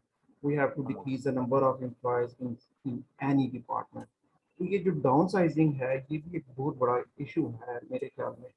तो आप इसके लिए सर क्या सजेशन देते हैं कि एज ए एचआर प्रैक्टिशनर या ऑर्गेनाइजेशन डेवलपमेंट प्रैक्टिशनर हमें किन किन पॉइंट को मद्देनजर रखते हुए हम ये डाउन साइजिंग अच्छे तरीके से कर सकते हैं, एम्प्लॉयज को रिमूव कर सकते हैं? जहाँ से बेसिकली एज एचआर प्रोफेशनल आपके पास दो ऑप्शन होते हैं।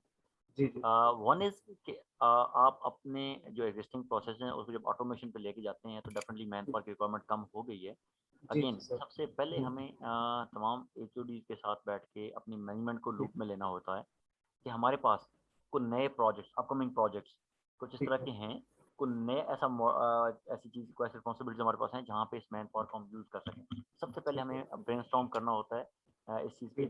अगर हम उन्हें जॉबलेस करने के बजाय, डाउनसाइजिंग करने के बजाय हम उन्हें कहीं और यूटिलाइज कर लें, ठीक है। बेसिकली अब अगर आप टेक्निकल साइड की बात करेंगे लाइक इंजीनियर, तो इलेक्ट्रिकल इंजीनियर जो है वो कहीं पे भी इलेक्ट्रिकल की चीज़ें परफॉर्म कर सकता है, अदर वो इलेक्ट्रिकल डिपार्टमेंट में हो या फिर इलेक्ट्रिकल डिपार्टमेंट से फॉर हमारे पास हमने ऑटोमेशन में कुछ चीज़ें ले ली, इलेक्ट्रिकल रिक्वायरमेंट कम हो गई, तो हमारे पास एक और डिपार्टमेंट है इंजीनियरिंग सर्विसेज डिपार्टमेंट, जो न्यू अपकमिंग प्रोजेक्ट्स को देख रहा होता है। फॉर एग्जाम्पल वहाँ पे हमारे पास इलेक्ट्रिकल का बंदा कोई नहीं था, तो हम उसे उठा के वहाँ पे प्लेस कर सकते हैं जॉब रोटेशन के थ्रू, ताकि वो वहाँ पे जो न्यू प्रोजेक्ट्स हैं वहाँ पे अगर कोई इलेक्ट्रिकल की चीज़ें पॉप अप होनी है वहाँ पे वैल्यू एड कर ले। पहले वो कर रहा था ऑपरेशन साइड पे काम, अब वो न्यू प्रोजेक्ट की बेसिस पे हमारे पास वैल्यू ऐड करेगा कि न्यू प्रपोजल जो हमारे पास हैं उनमें वो किसी क्वालिटी जो है वो ऐड कर सकते हैं अपनी इनपुट्स।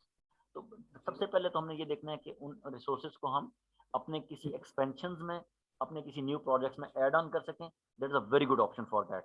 अदरवाइज डेफिनेटली अगर वो कंपनी पे लाइक कॉस्ट बढ़ रही है और हमारे पास और कोई सोल्यूशन नहीं है, तो बीइंग अ एचआर रिसोर्स हमने definitely first of all first like focal thing is like company. तो अगर कंपनी के प्रॉफिट एंड लॉस पे एक ह्यूज इम्पैक्ट आ रहा है तो we have to go for downsizing, there is no other option. Okay, thank you very much, Asad. Sania has got a question now. Please, Sania Rashid, you can turn on your microphone, please. अस्सलाम वालेकुम sir. जी वालेकुम अस्सलाम। जी sir, मेरा question ये था, जैसे sir ने start में बात की कि सीजीपीए बहुत ज़्यादा मैटर करता है, कि हम इतना सीजीपीए हो तो हम उन स्टूडेंट्स को शॉर्ट लिस्ट करते हैं। लेकिन हमारे जो यहाँ यूनिवर्सिटी में जो भी सिस्टम है या जो भी बाकी यूनिवर्सिटीज़ कॉलेजेस में है, वो इस तरह से है कि बच्चे बहुत से तरीक़ों से अपना सीजीपीए गेन कर लेते हैं। जैसे कि किसी की असाइनमेंट कॉपी कर ली, किसी का प्रोजेक्ट कॉपी कर लिया, तो ऐसे भी उनका सीजीपीए आ जाता है। और हम मेरे साथ ऐसे हो चुका है, बल्कि मेरी क्लास फेलो के साथ, बच्चे ने प्रोजेक्ट कॉपी किया, उस स्टूडेंट को जिसने मेहनत की पूरे 6 महीने, उसको ग्रेड दे दिया टीचर ने सी, और जिस लड़के ने कॉपी किया उसको मिल गया ए। तो फिर हम इस चीज पे कंफ्यूज होते हैं कि ये क्या सिस्टम है, मतलब सीजीपीए मैटर करता है, तो फिर इसका मतलब है आपका कोई एक्सपीरियंस या आपने जो लर्न किया हुआ है, जरूरी तो नहीं होता कि जिसका सीजीपीए अच्छा है उसकी लर्निंग भी इतनी अच्छी होगी या उसने सीखा भी बहुत अच्छा होगा, उसका प्रैक्टिकल एक्सपीरियंस ज्यादा होगा। ये भी तो हो सकता है कम सीजीपीए वाला बहुत अच्छा काम करे आपके साथ। Yes, agreed, 100% agreed. I was expecting this question. जब मैं स्टार्ट में था तब तक मैं एक्सपेक्ट था कि क्वेश्चन जरूर आएगा। This is the only reason we have 3-stage filtration, not only CGPA. ठीक है, जिसने अगर चीटिंग करके कॉपी करके उसने CGPA ले लिया, he can't clear the test. If else उसने टेस्ट क्लियर कर भी लिया, तो हमारी जो इंटरव्यू है that is not a sort of like generic interview, that is basically a psychometric testing as well. ठीक है, वहाँ पे क्लियर हो जाती हैं। जब ये 3 स्टेज फिल्ट्रेशन हो रही होती है तो ये मैं 0%, लेकिन 99.99% चांसेस हैं कि बंदा वहाँ पे गेज हो जाता है। All right, thank you very much. Thank you very much, Asad, for your response. आपका बहुत सारा वक्त हमने लिया, बहुत से क्यूरीज और क्वेश्चंस यकीनन हमारे पास और भी होंगे, but I can see the clock and I can see कि आप पिछले 2 घंटे से जो है वो रिस्पॉन्स कर रहे हैं सारे क्वेश्चंस को very accurately and professionally. I highly appreciate your contribution कि आज आपने हमारे लिए वक्त निकाला और हमें ब्रीफिंग दी कि प्रैक्टिकली ऑर्गेनाइजेशंस के अंदर ये तमाम चीजें कैसे इंप्लीमेंट हो रही हैं। एंड आई होप कि तमाम पार्टिसिपेंट्स ने must have learned a lot out of this session. On the behalf of all the participants and on the behalf of my university, I really say thank you to you कि आपने हमें ये सारी briefing वो provide की।